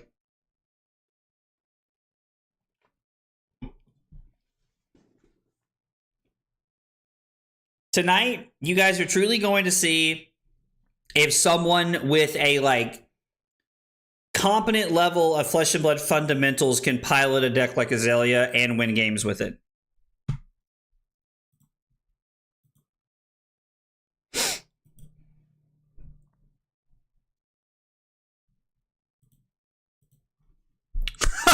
Yo, what? Oh my god.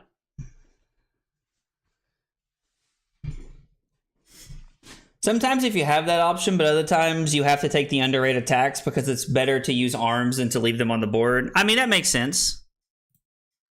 You don't need to apologize, opponent. I'm just asking. I cannot believe that we got double yellow pummel out of their hand.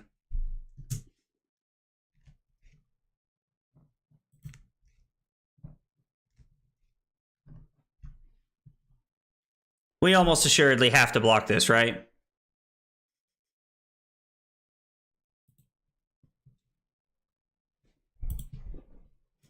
We can block Bolton Shot, Sleep Dart, and Codex of Bloodrot.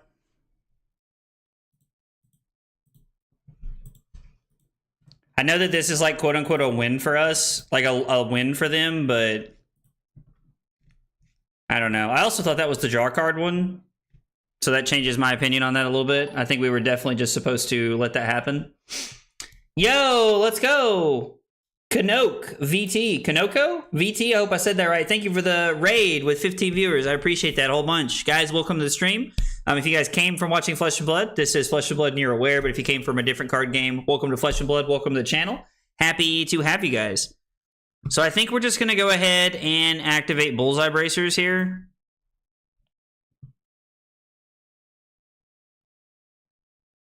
Do I need to leave this on top?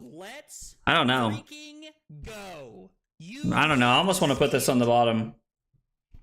Yo! Adderbin? Really hope I said that right. Thank you for the follow on Twitch. Appreciate you being here and hanging out. Guys, if you're with us for the first time, you're new to the channel, whatever your story is, we got 3 questions we ask everybody when they're new. What's your name? What got you into Flesh and Blood? And what are your favorite hot dog toppings? Those are the 3 questions we ask everybody. Tell me about yourselves in the chat. I would love to get to know you guys. Also, let's go. Kanoko VT, thank you for the follow. Oh, it was from Fab? Let's go, dude. That's awesome. I'm going to leave this on top.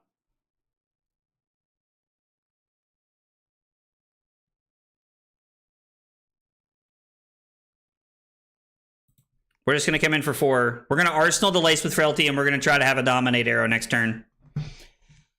Oh, man. Here we go. I don't know how we draw it with Death Dealer. We didn't have an arrow to load in. We do have the resource.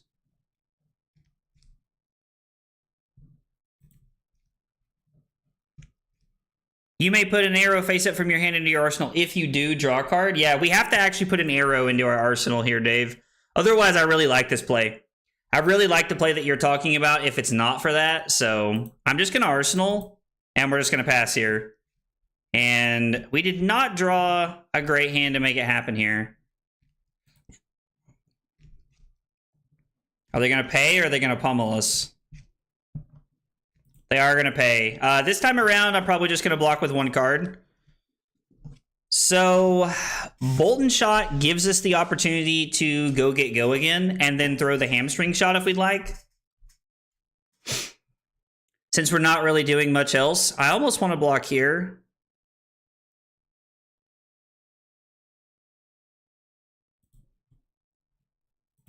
Is there any world that we say no blocks? We go knock the death whistle. We put a, I don't know, hamstring shot, or no, I guess we'll put a sleep dart on top would be good. Hang on, I'm trying to do the resource math in my head here. I'm trying to think about this. I haven't really considered New Horizon builds, but it's not a bad idea though.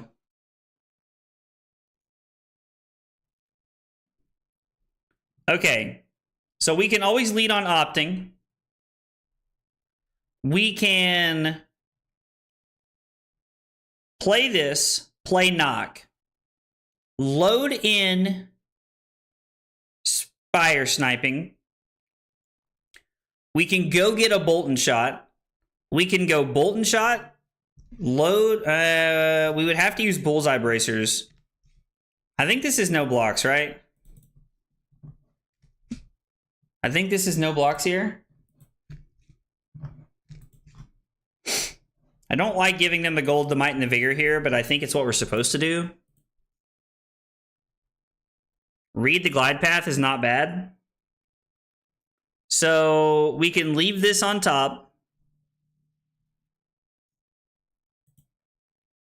We're going to play the Lace with Frailty. We're going to pitch the Spire Sniping to load in Bolton Shot.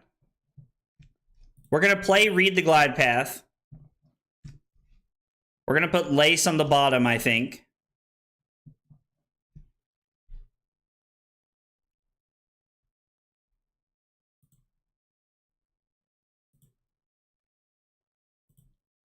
We're going to throw Bolt and Shot for 9 go again. And this looks really important because we have used Death Dealer, which means that the Bolt and Shot on hit effect is relevant. The play is going to be play Hamstring Shot, go get Death or the Battering Bolt or whatever the heck it's called, put it on top, activate Aelia, and throw 6 Dominate is going to be the play. Aelia looks very straightforward when you're playing against her, but every time I play Aelia, my brain turns to mush, bro. Be a man and say no blocks. Josh, you've got to stop living in this world. It is not 2021. It is always not right. It is not always right to say no blocks, bro. Josh, you're killing me. It doesn't matter, I agree, but I'm still just putting it on the bottom.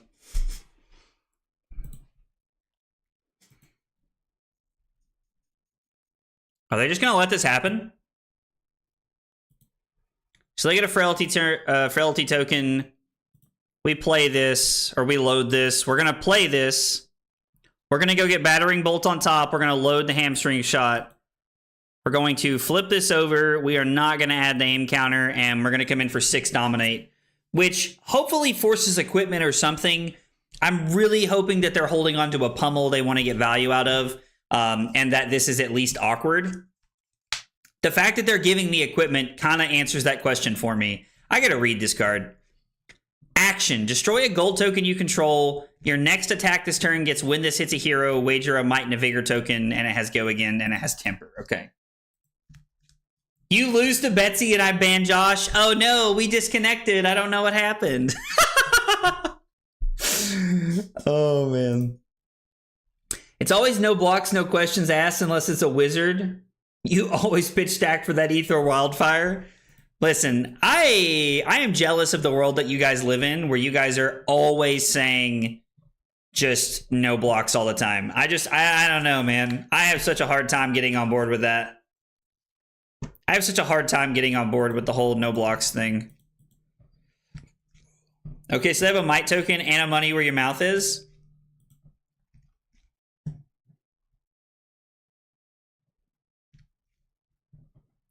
We discard a card.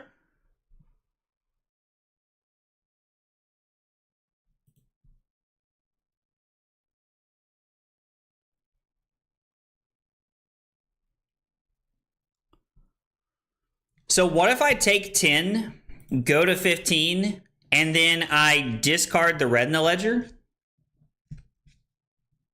Be a man, don't ever block and always lose. I mean, it's true. I'm not saying that like we're supposed to block, but you're supposed to block more often than Josh wants us to. That's for dang sure. So if I take 10 and go to 15, I discard red in the ledger, and then my turn is take aim, load in the codex, opt with skullbone, see if we find an arrow, play premeditate. If not, we play the codex, and we get a sleep dart back. I guess we could get the red as well. Red is less effective against Guardian, but nonetheless something that we can consider. All right, so it's take aim. We load in the codex. We find a Lace with Inertia, which is going to go to the bottom. We're going to play premeditate. We're going to play codex. And then is Sleep Dart better than red in the ledger? Is denying them their hero text better than denying them one card? Pummel and this are basically the same, so I'm going to go ahead and get red in the ledger.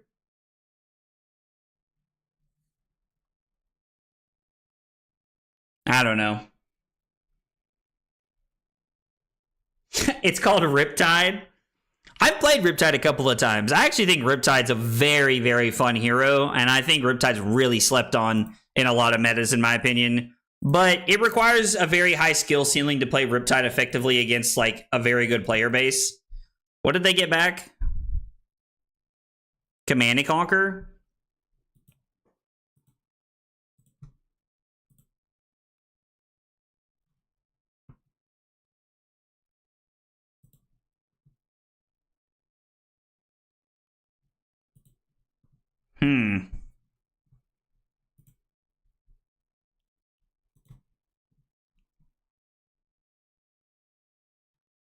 Block red and lace. They might pummel it here. Yep. All right, so we're gonna have to arsenal the release attention. Or I'm sorry, we're gonna have to discard the release attention and play Codex. It's gonna be the play here. I mean, it's unfortunate. We did give them CNC pummel. They are on like at minimum 6 pummels. They might be on like the rainbow suite of pummels here. My man said, "You fool.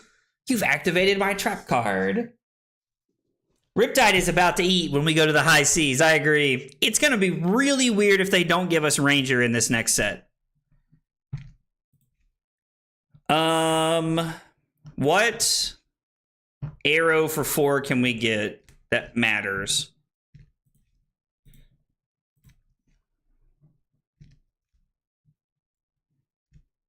I mean, it's really just Endless Arrow, right? We're gonna opt to see what's on top here.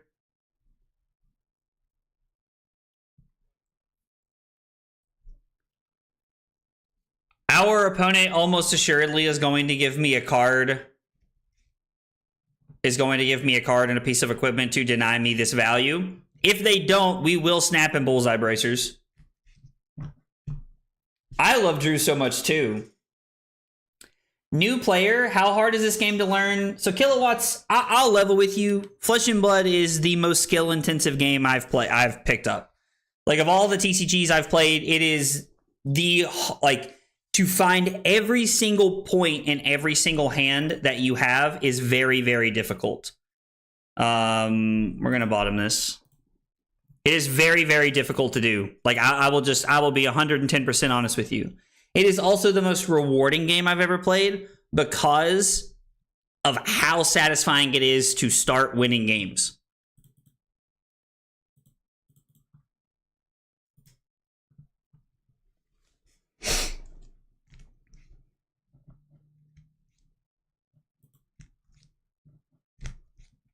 I was like, I assume they want to activate tech plating and then come in for 5.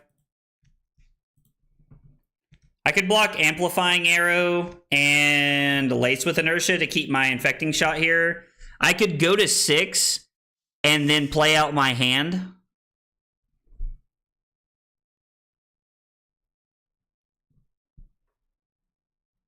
Which would be pitch Amplifying Arrow to load Infecting Shot.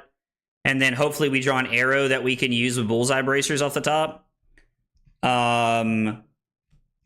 Is there any world that I can I double arrow? So if I block 5, I can flip off of Aelia, and then I can pitch the Rain Razors to attack, and then snap Death Dealer and throw 5 more. So I'm playing to like a higher upside of a turn, I guess. And I think I would rather just stay at 11 here.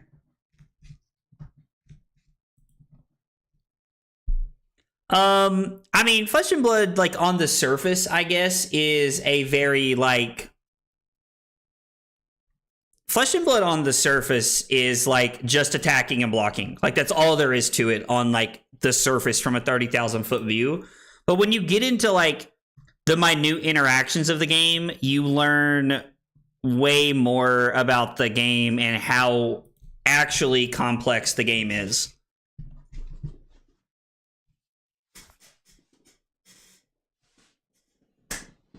Value math is very complex and very complicated. I do agree. It is a very tough thing to wrap your head around. I think we're running out of real estate here to be able to use our snaps and Bullseye Bracers here. So I think we're just going to go ahead and give it up to try and get value. I was like, they definitely wanted to put that blue unmovable on the bottom. And then Bullseye Bracers come in for 6. This does not feel like the best use of our Bullseye Bracers, but I mean, I think we're getting value out of it, and that's important. So I do hear a lot of people say that, Valk. They're like, yeah, I just kind of like do things based off like how I'm feeling at the time. And if I'm being brutally honest, I think that is actually just extremely incorrect. I think it's almost never correct to play the game that way. But I know a lot of people who do, so...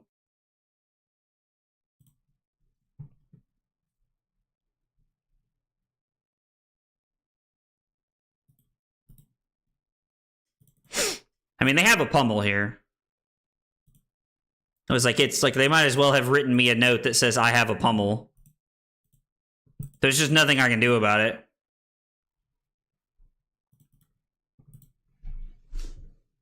Well, this is the hand we want. I'm afraid it's just come too late.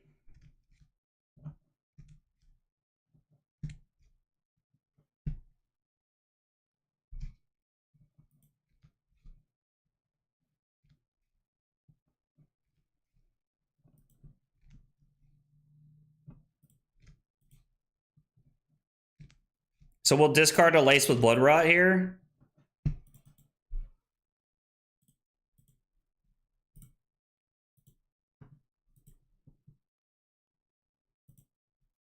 And then it's just going to be 10.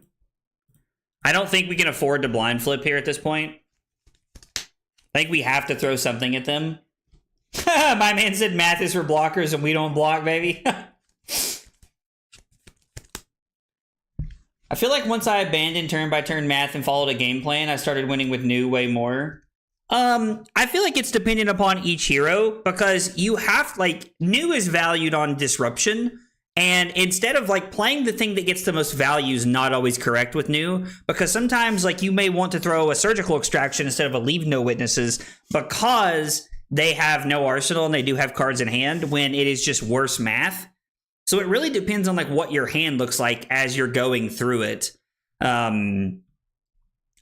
It depends on the deck for sure. If you're learning to play an aggro deck, then it is like just objectively always correct to be playing like whatever the most aggressive thing is. I mean, I guess we're just going to go ahead and target this, right? Because we're preventing a bunch of value.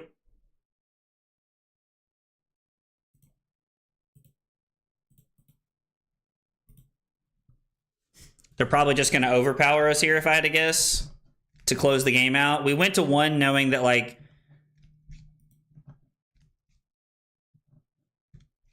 and then they're going to pitch their last card. Yeah. So this is 10 overpower. We block 4, take 6. Josh, prepare to get banned, brother. Oh, man. Yeah, it's kind of funny because, like, as someone who plays a lot of Guardian, I have bullied a lot of Azaleas playing Victor over the years. And it just, like, I did not go very well. Even if you value disruption as +3, it often ends up still worse than blocking, for example. I mean,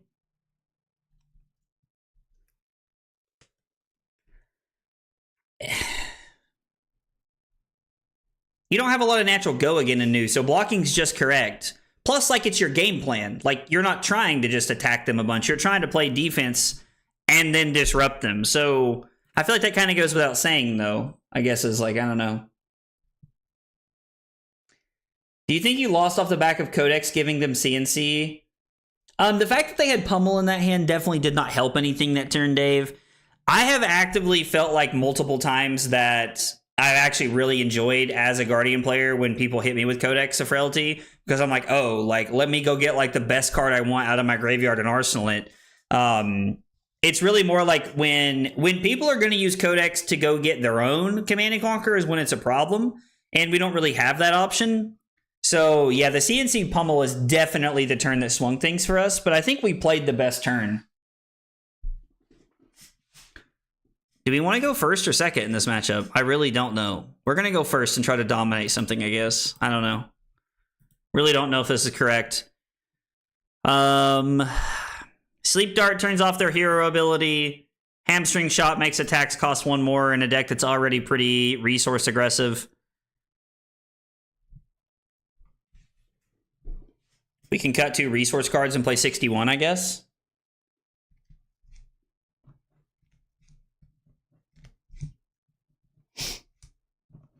Codex feels so much weaker in Ranger. Yeah, I agree. It does. As weird as that sounds to say. What other one card do we want to cut? Like, we want to cut one more card.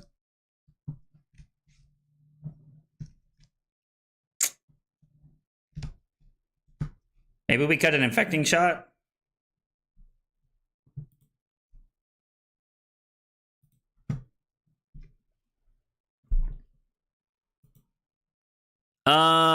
I guess we'll pitch Lace with Blood Rot, and we'll load in one of these, and we'll just flip and see what we hit. We did hit a Bolton shot, which is pretty cool.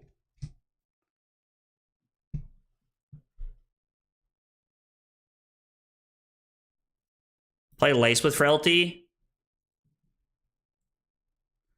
I almost kind of want to like keep this, but I guess we're just supposed to go ham here. I mean, we have the turn. We might as well, right?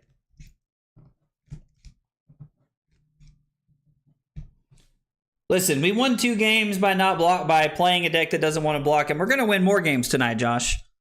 I play aggro decks all the time. You just live to give me shit, dude. Riptide isn't a great spot. Is Spire actually a resource card only? I think it's really good for like being able to like you load it off of Death Dealer, and then like it lets you like rearrange the top couple of cards to like make some things happen. But I don't know. Maybe I'm taking it out too aggressively in most of these matchups.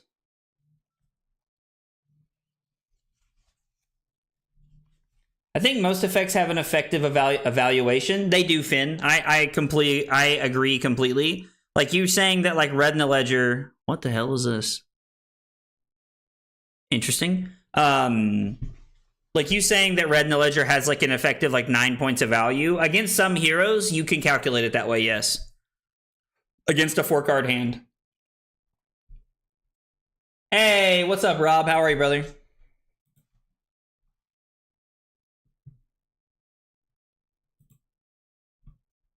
We just coming in for 10. Gonna make it 13. Oh, 9. Oh, Frailty. Didui. Yeah, I'm gonna say no blocks, right? I mean, I guess we could block with, like, the Remorseless here.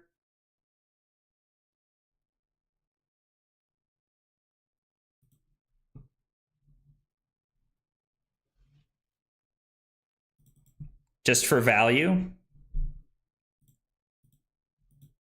Maybe I'm not supposed to block there. I don't know. Like, blocking one card seems okay.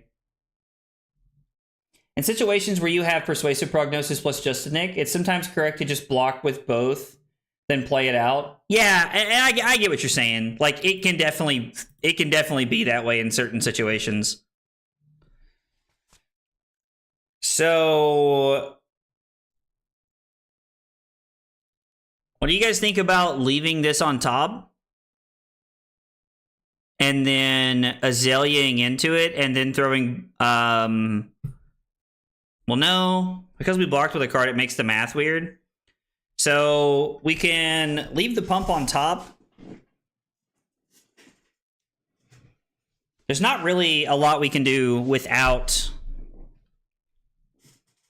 All right, so we're going to leave this on top. I'm going to come in for 8 and Arsenal the Bolton shot. And with Tunic up next turn, we're going to try to go ham. We're just going to try to go all in next turn. That's right, bro's riding them ridges.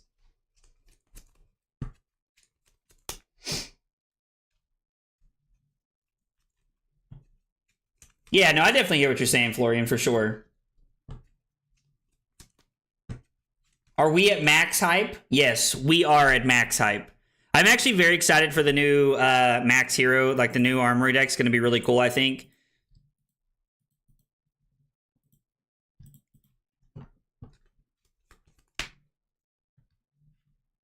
Bro. This hand's actually wild.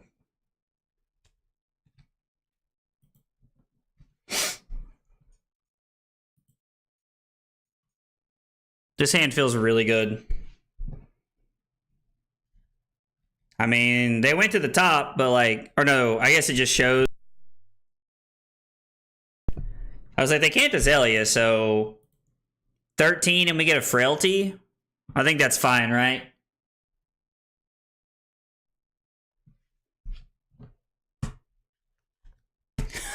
Trick called me a coward, LOL. Listen, I knew what you meant, Annabelle. I knew what you meant. So I can go, we can, I think this is fine. We're just going to take 13. We're going to go to 29. I mean, if they have another 0 cost hero, like if they have a 0, like if they have a Bolton shot, or not a Bolton shot, a endless arrow, it feels bad. They just pass. Okay. So we're going to start by opting one to see what we can find. We're going to put that shit on the bottom. We don't want that anywhere in sight. We're going to go read.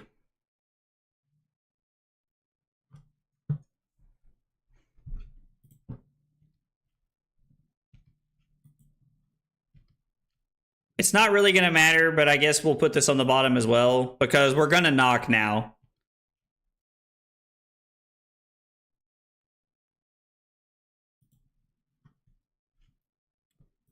We're going to play knock. We're going to go get a red in the ledger. And then it's going to be seek and destroy. Activate Azelia. We have 2 pumps in play. So this is going to be for 10 dominate. And we're going to arsenal the take game. Because 10 dominate is enough to end their turn when they don't have an arsenal. Yeah, the fact that they skipped an arsenal is massive for us. What did I mess up the order on that turn, Josh? I'm excited to wrench people in Dashio. That's something I've not heard yet, Finn. Yeah, so I feel like every time, and it's weird because like if you've played TCGs before, you have like an understanding of how math works in games for the most part, for like on some basic level, right? But when we talk about evaluating cards in Flesh and Blood, it's different for every hero and it's different for every hand. Like every new turn of Flesh and Blood, you're playing like a new mini game where you're trying to find the best value. But if you guys have played Magic before, then you know that sometimes you can play sometimes you can play like up to 5 or 6 turns ahead. Now, cards do like kind of, you know, as you draw, like do change that a little bit, but you can easily play up to like 2 to 3 turns ahead and like start putting things together very aggressively.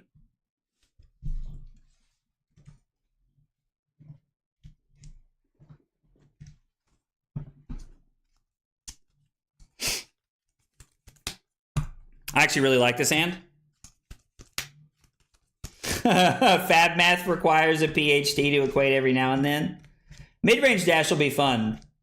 Oh, that's true. We didn't skip an arsenal. We inertiaed them. Yeah, that's right. Thank you, Weston. Should have saved the opt and used read first. Isn't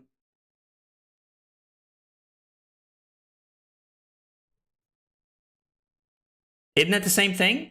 It doesn't really matter, right? Like it's the same order. Okay, so they have no arsenal, and we have a chance to really get aggressive here. I don't want to play Codex of Bloodrot, to be honest.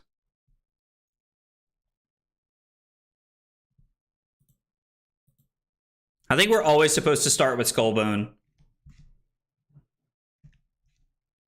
That feels really good. So we're going to put this on top.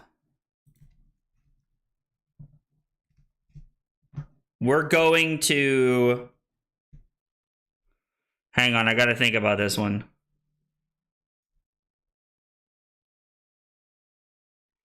If I play Take Aim, I can put Codex of Bloodrot into my arsenal, activate Azelia.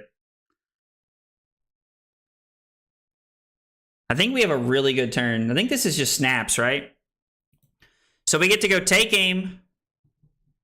We get to load Codex of Bloodrot.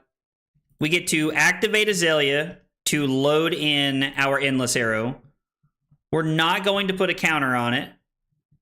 It's going to be Lace with Inertia. And then this is going to be 10 Dominate. We're going to play Rain Razors. We're going to snap bullseye bracers, and then we're going to throw this for 6, and then we're going to arsenal one of our arrows here. Yeah, I don't understand why we're supposed to opt from the read first there. I don't get that, Josh. If you, like, Josh, if you can explain it to me, that would be great. But, like, I don't understand. It feels like opting from cross-wrapped or the read is the same exact thing there. Widowmaker's interesting. Oh, shit.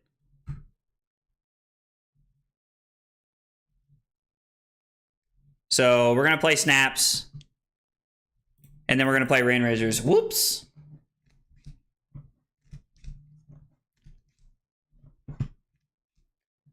Op should be after the Azealia trigger.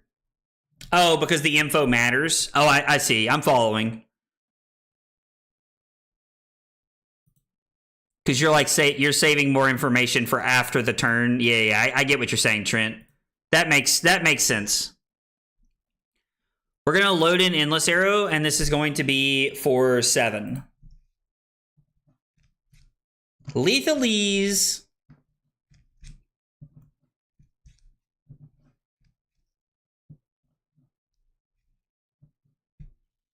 That also makes sense, Gaspar. We are giving our opponent information. That makes sense.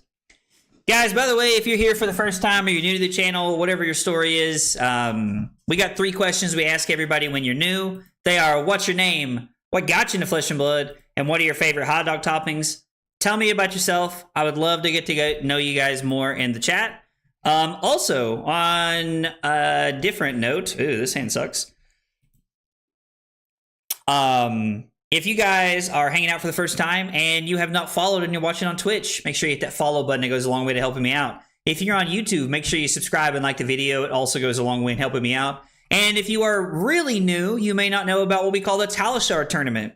Once a quarter, I run what's called the Talishar tournament. It is completely free to play. It is set up in my Discord. It's completely free to play. We play on Talishar, and it's a good time. We all get to hang out and have a good time together. We're just going to block 6 with this hand. So yeah, if you're not in the Discord, we'd love to have you in the Discord. And, excuse me. And the Talishar tournament's coming up next month. It's going to be right before PT London. Would love to have you in that as well so that we can all hang out and get to know each other a little bit better. This hand does block a lot. I didn't get asked those 3 questions when I was new. That is because, Rob, those 3 questions didn't exist when you were new, brother. I think we're going to go to 12 to just try and, like... Actually, is there any world I'm supposed to take 1 and throw 4?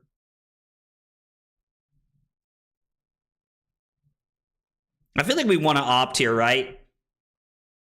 Like, a good 1 for 5 doesn't end the game, but... I actually think we're just supposed to do this. I haven't played Fab in weeks and need to find my cringe deck for the tournament. You don't have to play a cringe deck. You could just play a deck. It's crazy, but stick with me here. You could just play a deck. I guess I'm going to put this on the bottom. We did just see 4 arrows, so I want to make sure we're not just, like, getting hosed. We don't just want to draw into like 4 pumps or something. I have a reputation of ruining your tournaments to uphold. Nobody ruins the tournaments. We're all here to hang out and have a good time. How many subs to push the tournament back until after the max armory deck drops? LOL, dude, you're killing me, Waves. That's hilarious. We will have another one after the max armory deck drops. I promise, man. I promise. Been playing Fab for a month. Finnegan, all right, got into the game after playing other comp TCGs at a really high level and getting frustrated at losing to complete lack of player agency. Well, Finnegan, welcome to Flesh and Blood. Welcome to the channel. Happy to have you. I completely understand. I am a Magic the Gathering refugee myself, so I completely get it. It can be very frustrating to run into things like that. I get it.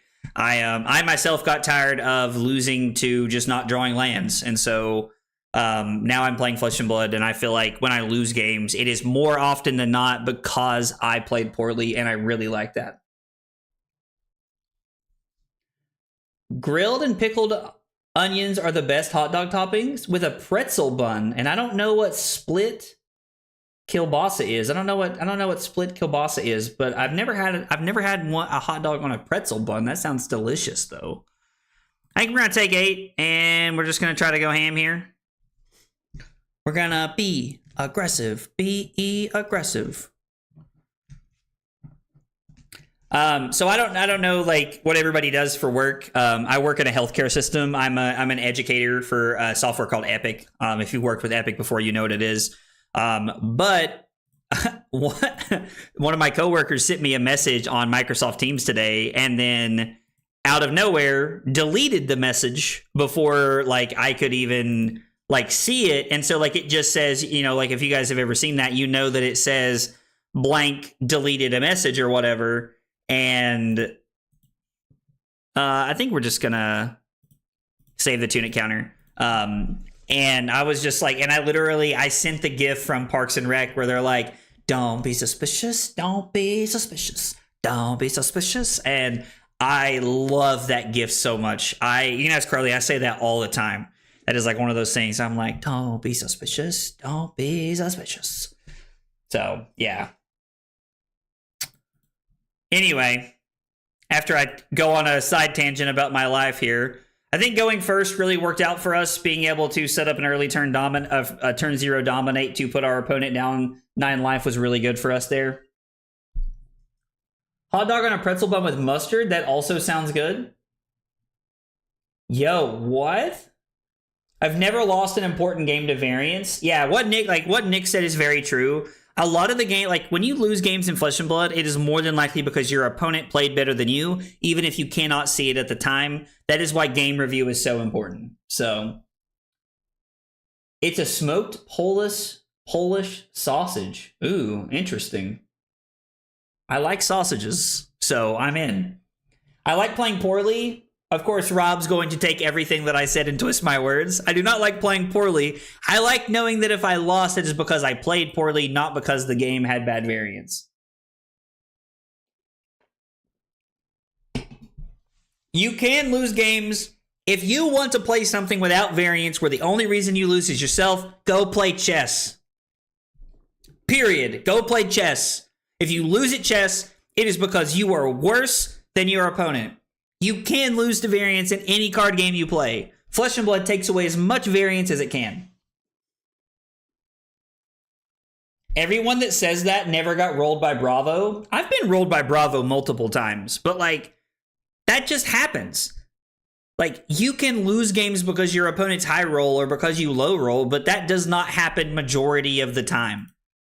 In my opinion, that does not. You lose games more because you play poorly than you do from variance. And if you don't think that, I encourage you to take a step back as a Flesh and Blood player and really review your games, because respectfully, you are wrong if you think you're losing because of variance more than because of yourself. I think you need to take a big look. You need to take a big step back.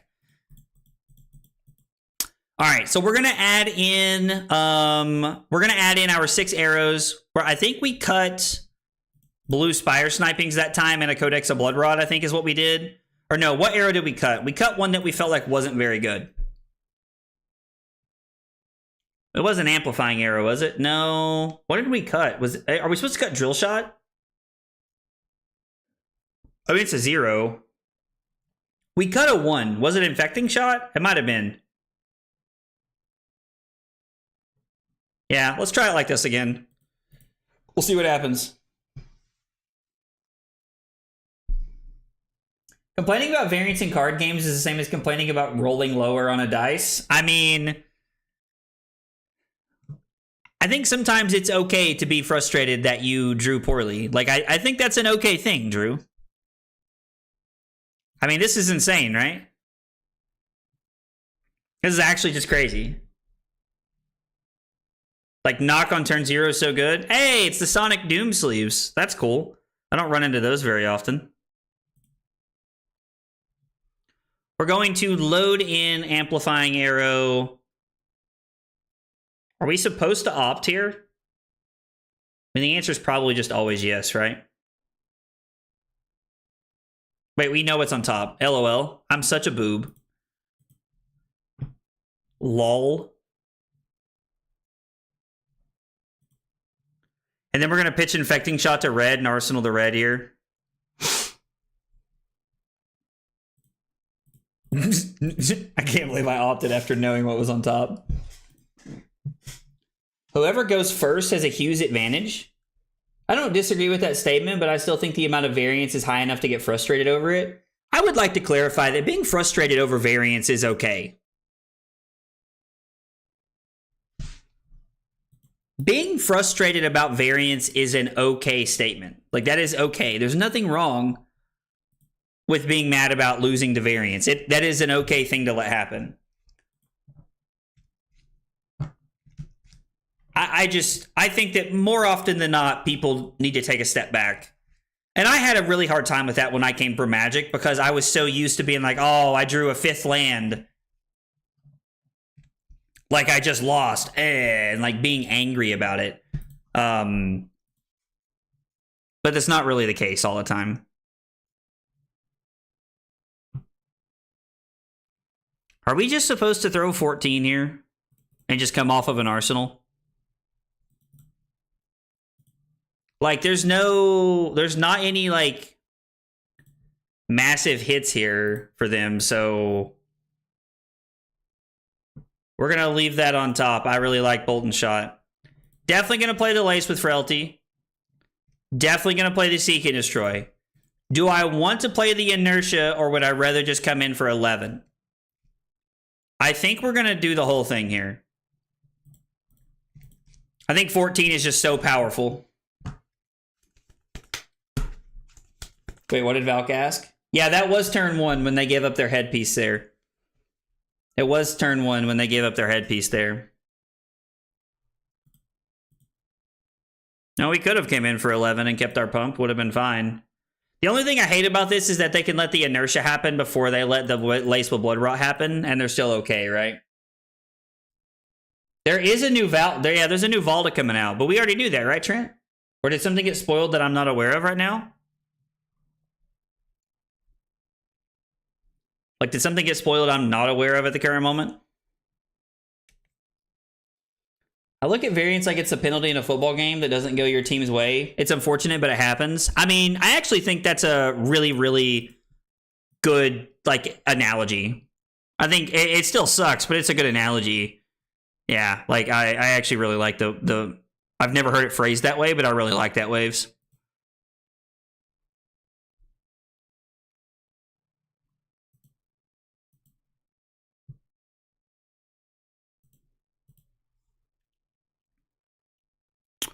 Don't be suspicious. Don't be suspicious. Maybe I was supposed to just, like, blind flip there since I have the take aim now. So Seek and Destroy is now available. We have the Bolt and Shot. We're going to load in the Hamstring Shot. And then we're just going to throw Hamstring Shot. I mean, I think this is too good. Arsenal to take aim does have, like, its downsides, but I think in the Aelia Mirror, you're not going to run into people playing Warmongers. I feel pretty confident about that.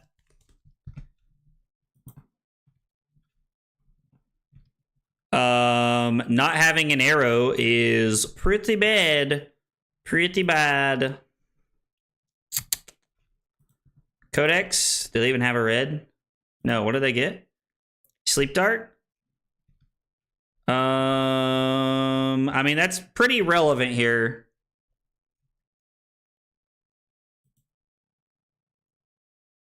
Four, 7, 10. I don't know what they played this turn. They played the Inertia. I mean, this means we basically have nothing we can do. Okay, so there is a new Valda. I think there being an adult Valda is going to be awesome. I think that's really good.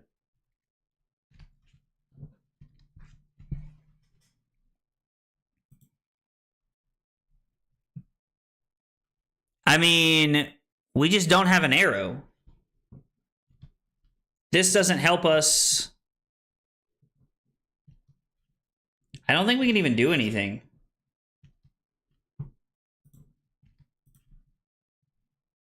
Because if Sleep Dart, we can't even Azelia anything in.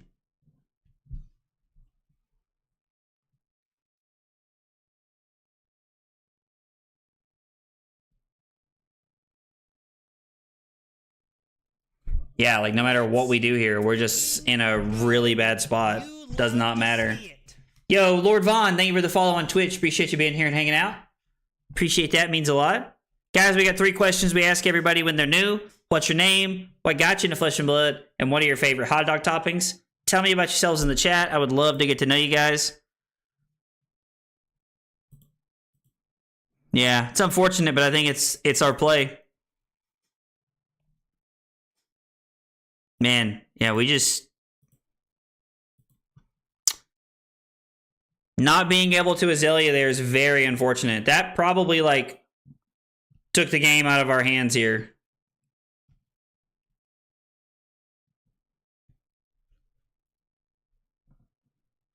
I mean, I guess we can opt to at least see what we want. I think that's fine. We can leave that on top. Yep, all of our cards go to the bottom, and we draw quad arrows. That sucks.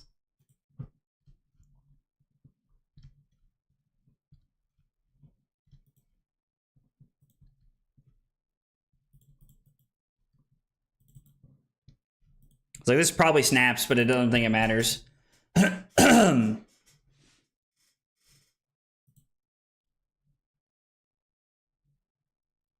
Oh, is Valda at 40 instead of 42? That's fun. Yeah, I think we have to. I don't think we... Or no, I'm sorry. I apologize, opponent. I should block. I mean, you hit me with an inertia, which means I should just block here.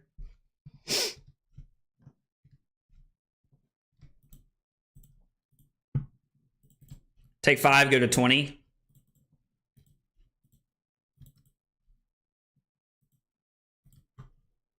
Cannot pay for either. And we have like a super okay hand, I would say. I mean, zillying into blue Bolton shot's not the worst, right? Blocking this does not matter because they are just going to activate Death Dealer or Brave Fortune Bracers either way.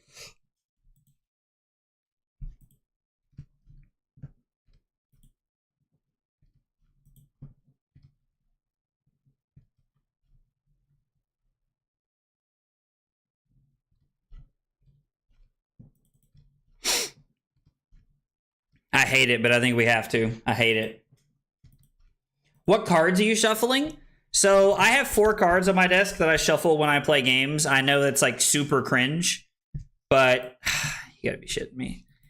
I cannot go to 2 here. Like, I literally just can't go to 2.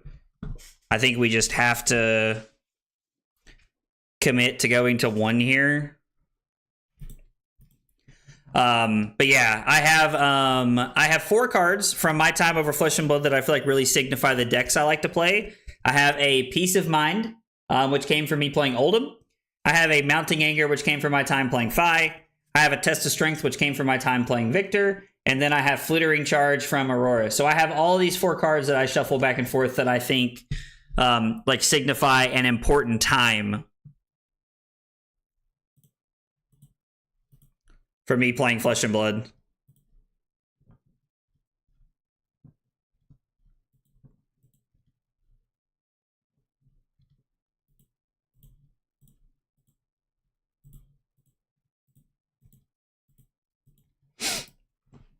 Being able to throw 18 here is not bad.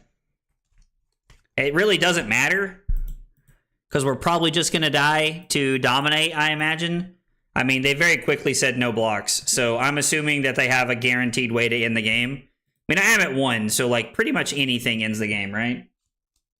My name is Frederico, and I saw you on YouTube. Okay, well, dude, Frederico, I appreciate the double support. I appreciate the support on both YouTube and on Twitch. Means a lot. How the hell does this have dominate? Did he blind Azelia into this? All right, well, oh well. Our brick hand, I mean, I'm not really sure where I could have played this game differently. The codex, my opponent having the codex for Sleep Dart into me having no arrow, like, really just hosed me there. Yeah, I do agree, Julio. My opponent played very, very well. Being able to block with your headpiece and tunic, like the cross wrap and the tunic on turn 0, is a very bold thing to do. And on top of that, it really panned out for them. So, like, my opponent had patience and played very well that game. I do not think I would have made that play. I probably would have just taken the turn off on turn 0. Now, like, going back to our variance conversation, there were a lot of things that could have gone right for me. We had 0 pumps in our opening hand. If I had had 1 pump, I probably if I had 1 pump, I probably win that game on turn 0. But because I didn't, there's no Warmongers in this deck. Sleep Dart, Hamstring Shot, Cut the Blues, Cut an Infecting Shot. But anyway, yeah, I just, like, I don't know. Like, if we drawn a pump on turn 0, we probably win the game. If we don't draw, like, if we draw 1 arrow in that hand, we probably win that game. I don't know. There was a lot of things that could have happened for us to win that game, but our opponent did play very well. They played to their outs, and they ended up having it there at the end. I think utilizing Sleep Dart here would be pretty good. We're just going to go ahead and activate Cross Wrap. I really don't want this. I mean, attacking for 8 here is pretty good because they have a lot of cards that block for 2 or 0. So there's a decent chance that we actually just get to hit them or force armor block here. We forced armor block. I will call it a W on turn 0. We would have blind flipped into that. Oh, they just had Blood Rush they wanted to keep? Sag.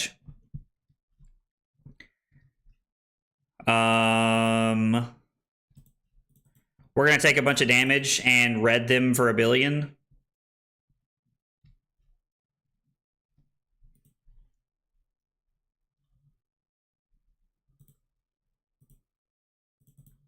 We're going to go to 25.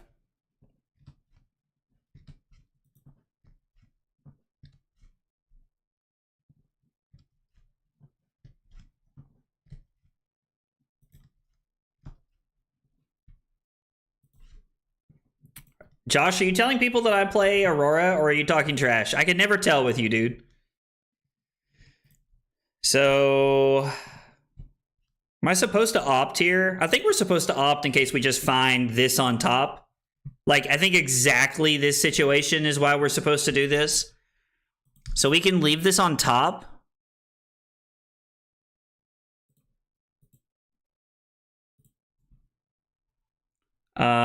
I'm not going to pay. We are going to go premeditate. We're going to play take aim, and then we're going to arsenal the hamstring shot here. 11 dominate can be blocked. 3, 5, 7, 9, 10. No, actually, I take that back. It cannot. They would have to have a defense reaction in hand to block this out. Check your Discord DM. Like, do I need to check it while I'm live, or do you want me to check it tonight, Pockets? I just want to make sure I understand. We'll arsenal the hamstring shot.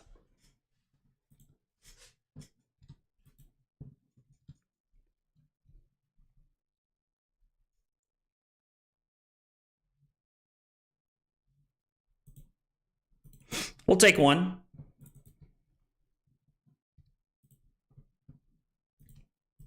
Let's opt and see what we find. We will leave that on top.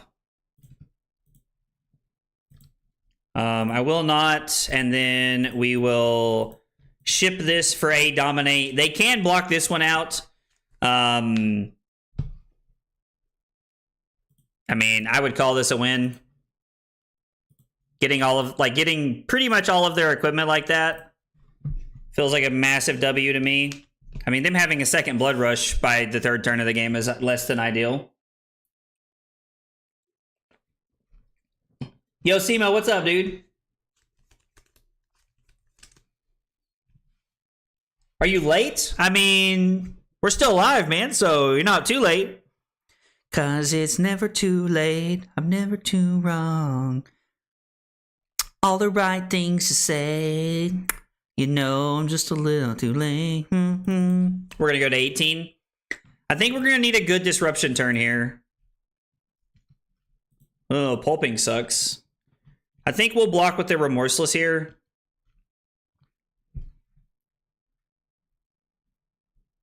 Now we can block with the yellow bolt and shot, right? Just use tunic effectively.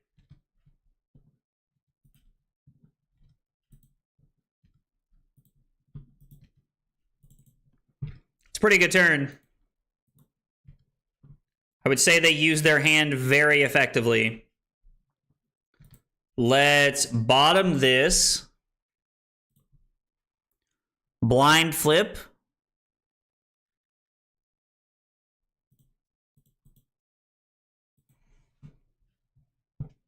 We are not going to pay for the counter. I could have used tunic effectively here, I suppose.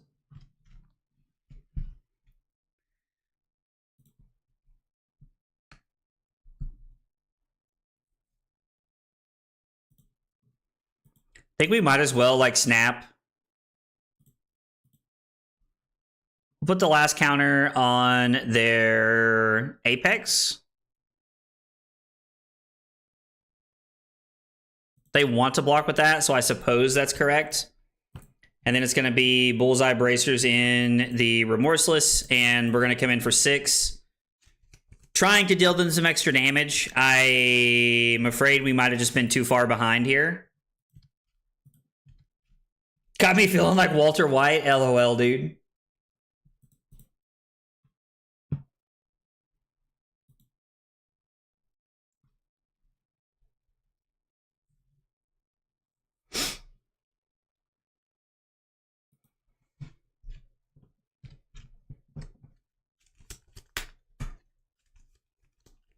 I'm trying to think of how we can play this turn out. If I block red,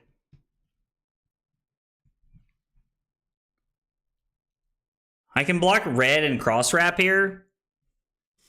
Might be able to block tunic and everything. Just give them all 5. Just block 5, take 2, and then I can read the glide path. Use bolt and shot on Death Dealer, and then I can get back a red in the ledger. It might be better to keep tunic here, or the cross wrap, honestly. We're just going to be playing off the top a little bit here. I will bottom this. We're going to play Codex. They do not have to go get anything from their arsenal. They don't have to get anything for their arsenal because they already have one. But throwing red for 8 is relevant here.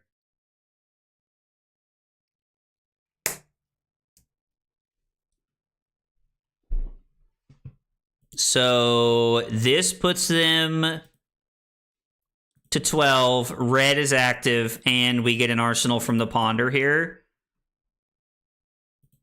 Feels less than ideal, to be honest. I don't know what's in their arsenal.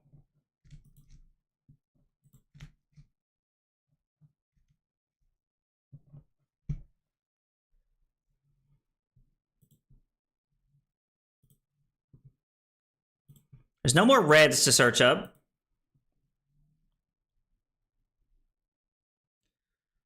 Part of me wonders if I'm just supposed to block with knock and endless arrow, take 1, go to 5, and then it would be play Codex of Blood Rot. No. I can block 9, and then I can throw red for 5 again. Really just depends on if they have something to follow this up with. If they do, this feels really bad to take 1.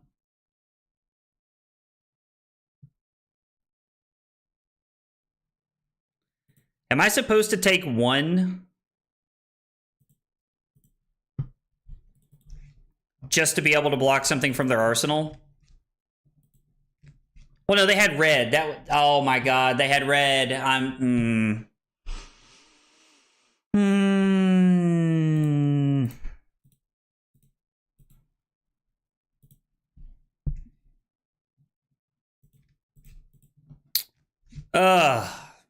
I should be at 6.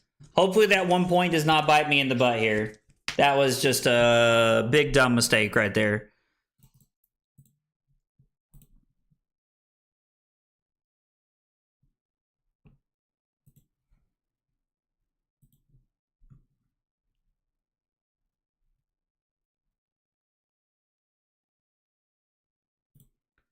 We're just going to have to blind flip.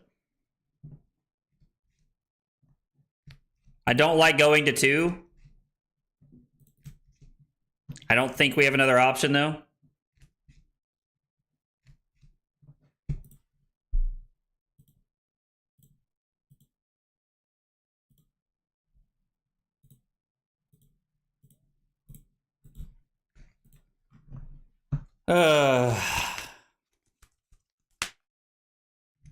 Man, that hand sucks, dude. Why does this happen to us like every game? So it is funny because every time I've ever played Aelia, this has been the situation I've like played through. I've had hands like that where I literally just cannot block. Well, they had to pitch a red at least. That's promising. It's a little promising anyway. The problem is that like we have to have them only be able to do one thing here.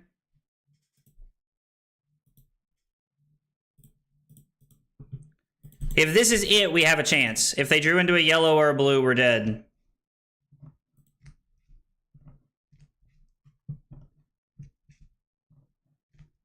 Do we flip?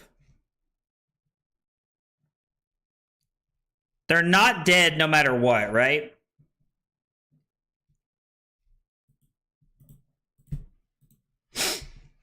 I guess we could flip for a 0. We could flip for a 0 cost arrow and then try to get him with rain razors. Dude, what the hell is going on?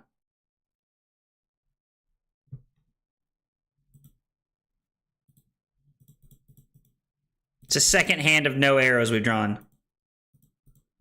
I mean, I don't really know what to do when we draw multiple hands like this in a game.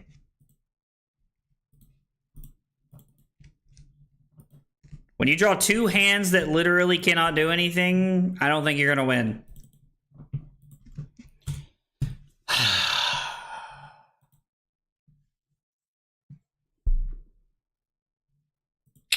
I mean, our opponent should have won that game by a mile, and they bricked. They bricked off of the Blood Rush, which was very fortunate for us. I'm probably supposed to go for the 0 for 4 there. The 0 for 4 is probably where I want to be. I looked up to heaven, the clouds parted, and God said, "I hate you, Aelia." I mean, yeah. Having 2 hands with no attacks in one hand in one game feels very unlikely.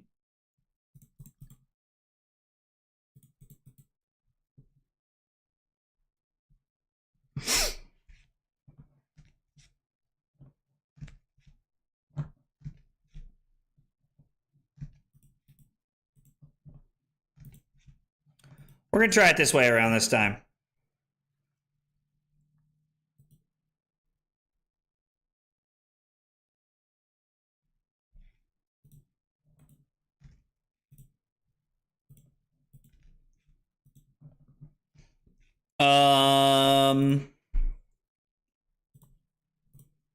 Sure.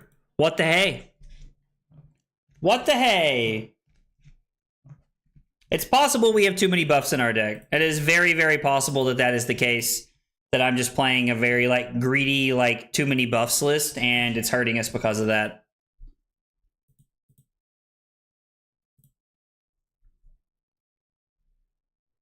It's also worth noting that we just saw 5 cards and 0 of them were pumps.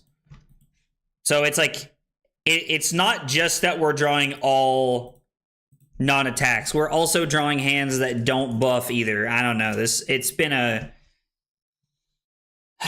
really weird game. It's been a really weird night.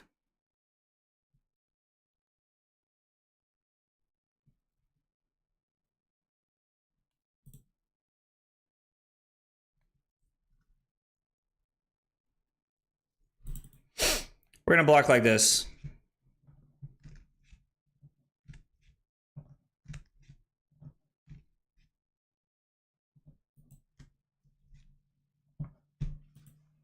Okay, so if I'd blocked 6, I still wasn't going to cover this up. Okay.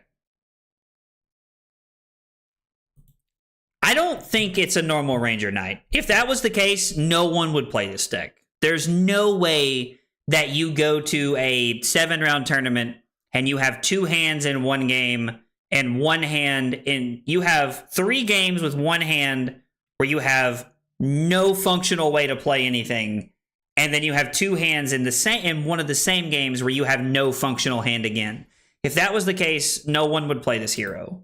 I just don't think that's like a viable response, is to say that it's a normal night. Because this deck is played a lot. The fact that we only have 2 Spire Snipings, like, that feels pretty good. This is going to be a miserable matchup. I can already tell. We're going to take 6. Sounds a lot like Acilio. I mean, to be fair, like, Acilio doesn't win a lot. Azalea's won a ton of things over the last, like, 2 years and gotten a lot of points ever since, like, she's gotten new cards. So I don't know. It could just be that I'm frustrated because of the situation, but it feels highly unlikely that this is a typical day in the life of Ranger in 7 rounds of tournament. And this is the exact 80 cards that came from second place. That came from the second place deck at Portland. So, like, obviously, either the guy got crazy lucky or the deck works. I'm going to assume it's the second one. We've seen 2 buffs in 12 cards. Cool. Cool.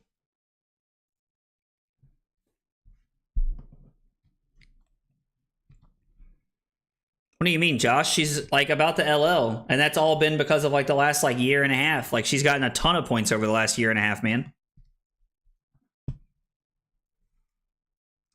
That does feel like my problem. Every time I play this deck, it just feels like it doesn't work for me. Like, every time I play this deck, that's exactly how it feels. I don't think there's a world we can block the Spider's Bite here.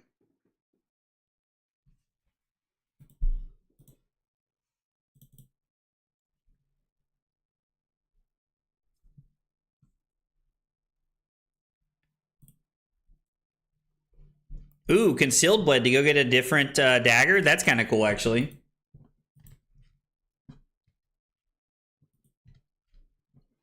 Yeah, but Josh, that's kind of my point. It didn't take that long to get those points once she got support.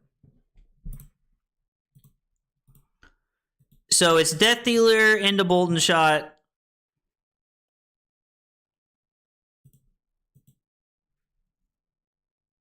That's not what I wanted, shit. 7 go again, on-hit reload. Seek and Destroy is a pretty good on-hit effect here.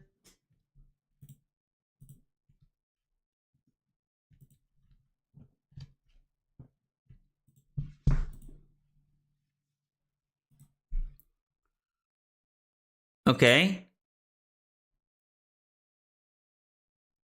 I guess you're blocking with Black Tech Whisperers to make sure that you can get your value you want. Oh, you're playing around Rain Razors. Okay.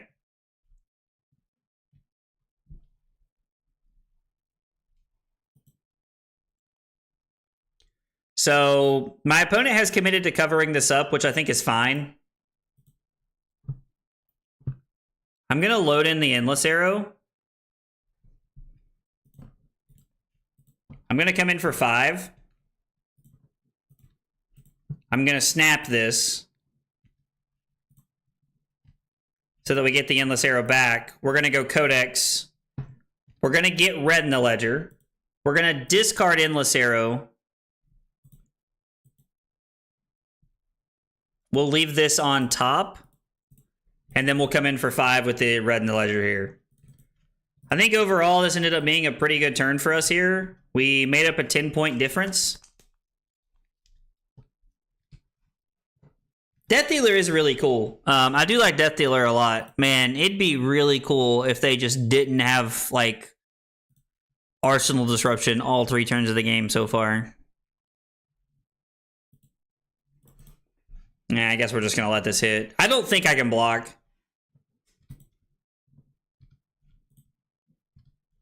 I mean, that's fine. You can do whatever you want. Codex doesn't care about that. Or I'm sorry, red in the ledger. I guess they just wanted to be able to get that back. So we should load in the Bolton shot. Yeah, I guess they just wanted to be able to get their leg piece back so they could block with it again. We're going to read to see if we can find something better on top.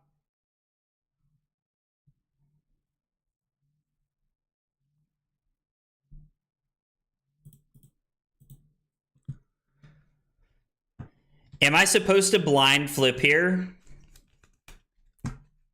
Or should I just keep up the pressure here? Death Dealer is very broken. If you've been playing Flesh and Blood for a while, you know how broken Death Dealer really is. So we're definitely going to play Lace with Blood Rot. The question is, are we going to blind flip and hope for an arrow? I don't think Bolton Shot does anything is my problem here. Like, I don't think us playing Bolton Shot leads to us winning the game.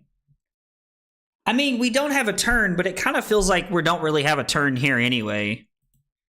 I don't know. I feel like we're supposed to. I feel like we're supposed to flip. Feels like it's actually correct to just be aggressive.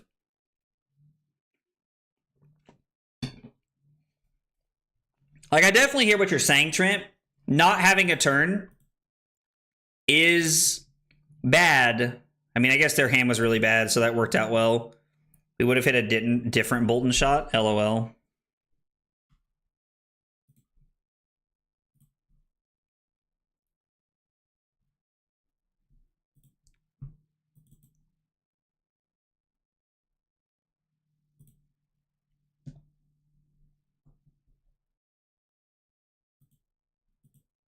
Okay. I mean, okay, that's fine. That doesn't change anything. That's okay. We're going to start by opting. Good arrow on top, please.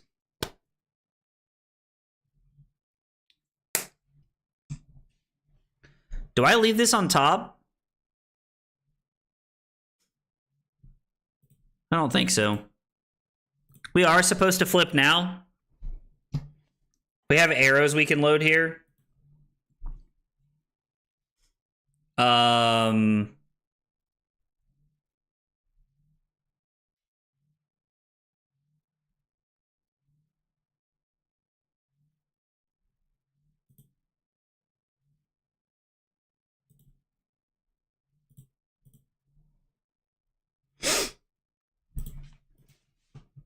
I guess I could have kept this instead of pitching it, and I could have, like, played to the Pox token here.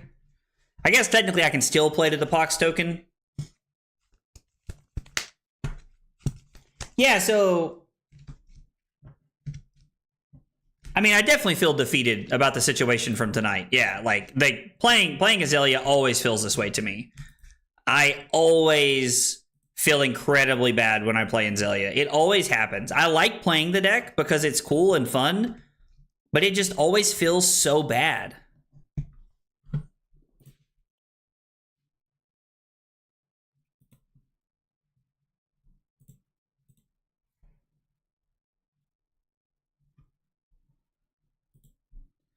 And I do like the idea of having the Endless Arrow, but it doesn't work with the Codex here.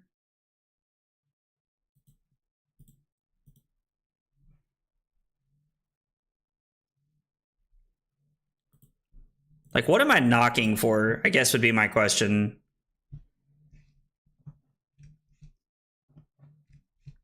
I don't really think anything, right?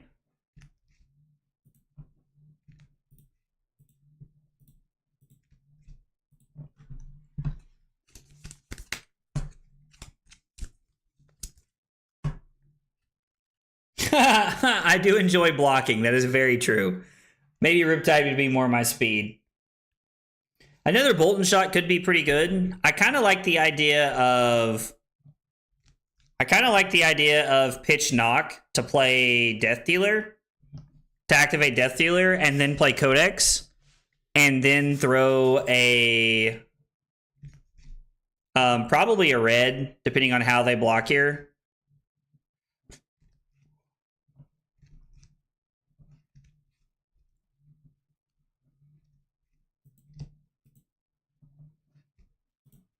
So blocking this out really isn't that good of an idea, in my opinion.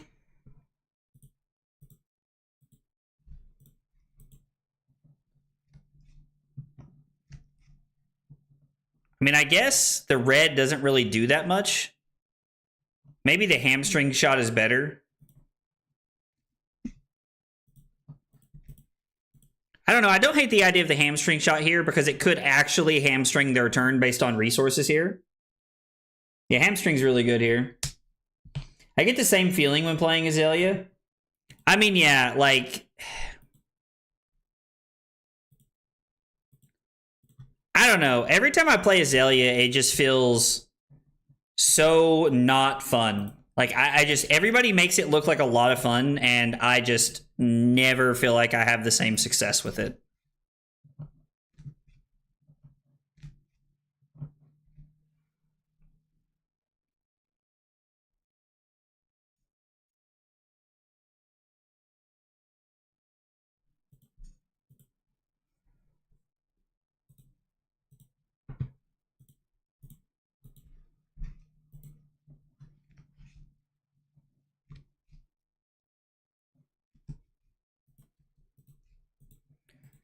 Okay.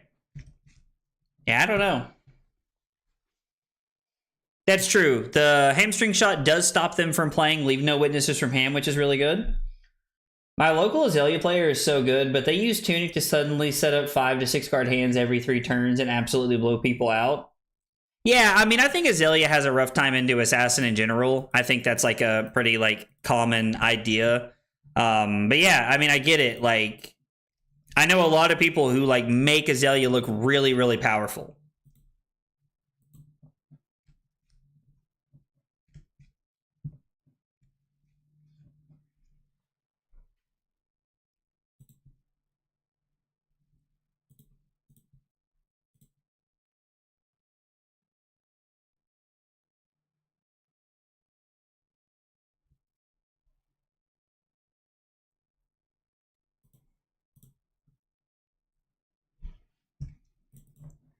What an awkward time to draw 3 Bolton shots.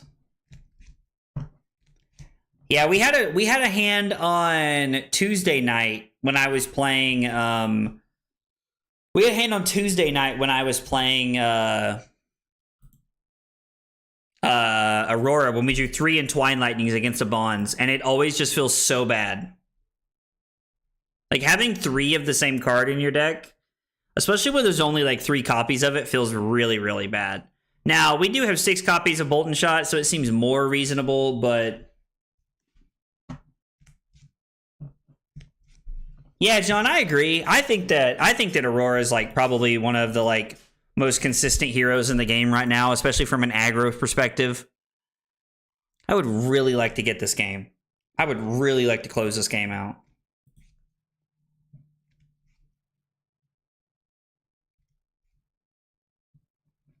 Well, feels bad.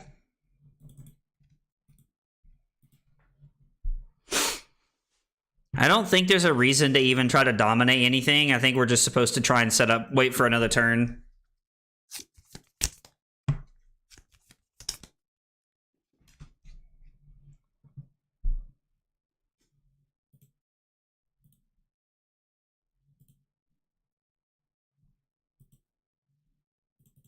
I think this is fine. Like, the odds of them hitting a blue is very slim.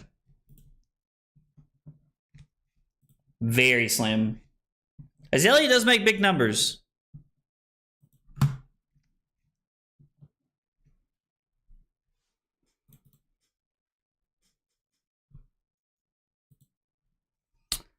Look at the top 3 cards of Defending Heroes deck, put them back in any order, then banish the top card. If you complete a contract this way, your assassin attacks get go again this combat chain. With 1 or less. So they're going to banish anything they want and complete their contract. Big Sag. Big Sag. My local has dropped Bolt and Shot yellow too, as it's too easy to cover. I mean, that makes sense. I get that. So they banish a Sleep Dart, then they banish an Infecting Shot. They're trying to run us out of arrows, it looks like. So even though that had go again, there was pretty much nothing else for them to do.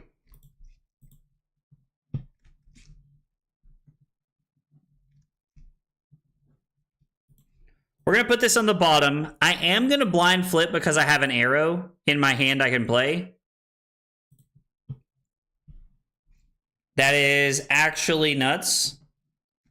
I'm not going to pay for the aim counter. It's going to be Seek and Destroy. It's going to be Lace with Blood Rot. And then it's going to be red for 11.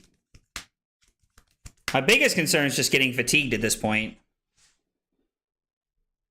Opting is really good. Like, I think using the cross wrap to opt is like extremely powerful. Azelia is one of the better decks in, like, I think Azelia is really good. Like, this is actually a decent Azelia meta. You are by far watching one of the most mediocre Azelia players that ever played Azelia. I will 100% say that.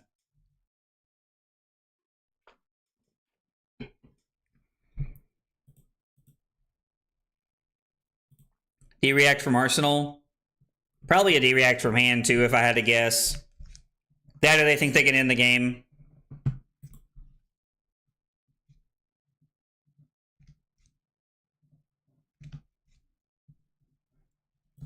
Okay. They do not gain a life, but they are currently blocking 8. They take 3, go to 10. We Arsenal the Sleep Dart.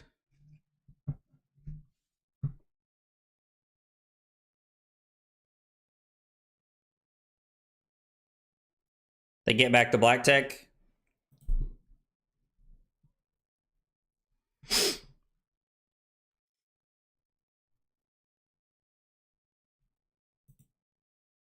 I hate giving them up I hate giving them cards. It's a card from hand or the card from the top of the deck. Them hitting that's actually really good. God, so they can just play Premeditate next turn? Oh, I guess...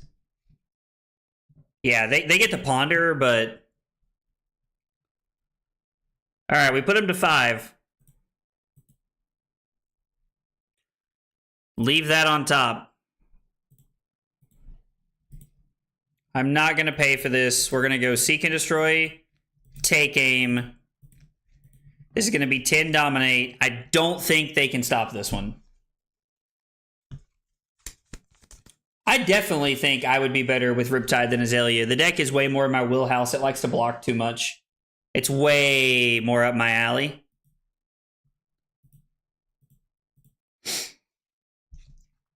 I mean, Oasis Respite could save them. I was like, I guess technically there's probably another Respite. I don't know if we'd seen all 3 or not yet. Okay. Jesus. Man, tonight was a roller coaster of emotion. We didn't draw any just brick hands this game, and we did pretty well. Our next hand was going to be Amplifying Arrow and Arsenal. It was going to be Codex, Drill Shot, Rain Razors, and Inertia. We would have opted to the top, and it would have been Dominate, Amplifying Arrow, play Inertia, play Raid Razors, attack. Yeah, we were running out of gas quick. We needed to be able to close that game out, and we were able to dominate it just enough to be able to get there. So guys, I gotta tell you, Azelia is just not my deck. Like, it is a very powerful deck. I have seen so many people do well with it. The deck does a lot of really, really good things. It just ain't for me. I don't know. I cannot, me and Azelia just cannot get into a rhythm. We do not vibe. I don't get it at all. I wish it were different. I really like the deck and I like playing it. I mean, 500 isn't bad. I do agree. I think you should play more to your buffs, Azelia for buffs and sending big arrows. I mean, yeah. I definitely need to, like, this is going to be, like, another one that I need to go back and watch. By the way, for anybody who was here on Tuesday night, I did go back and watch the Vincent game. I definitely made a couple of mistakes along the way. Like, I'm not saying that we didn't get got a couple of times by some, like, good cards that my opponent had, but I did make some mistakes in the Vincent game from Tuesday night. If you have not watched Tuesday's stream and you really like playing Aurora or Vincent, I would tell you to go back and watch the game. It is a very, very good game. My opponent plays very, very patiently, plays very, very well, and they've won.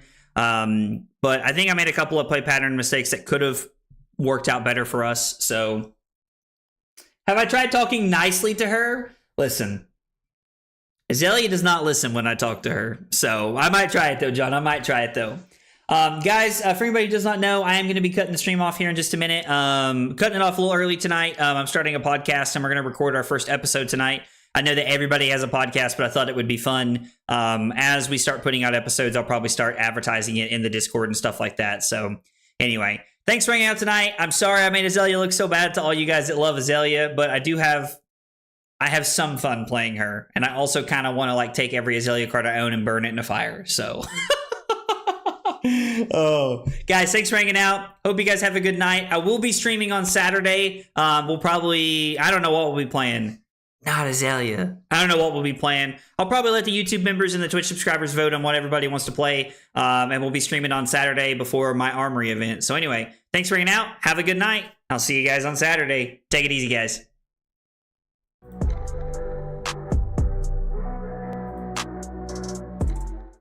Kyle requested 5 subs of water.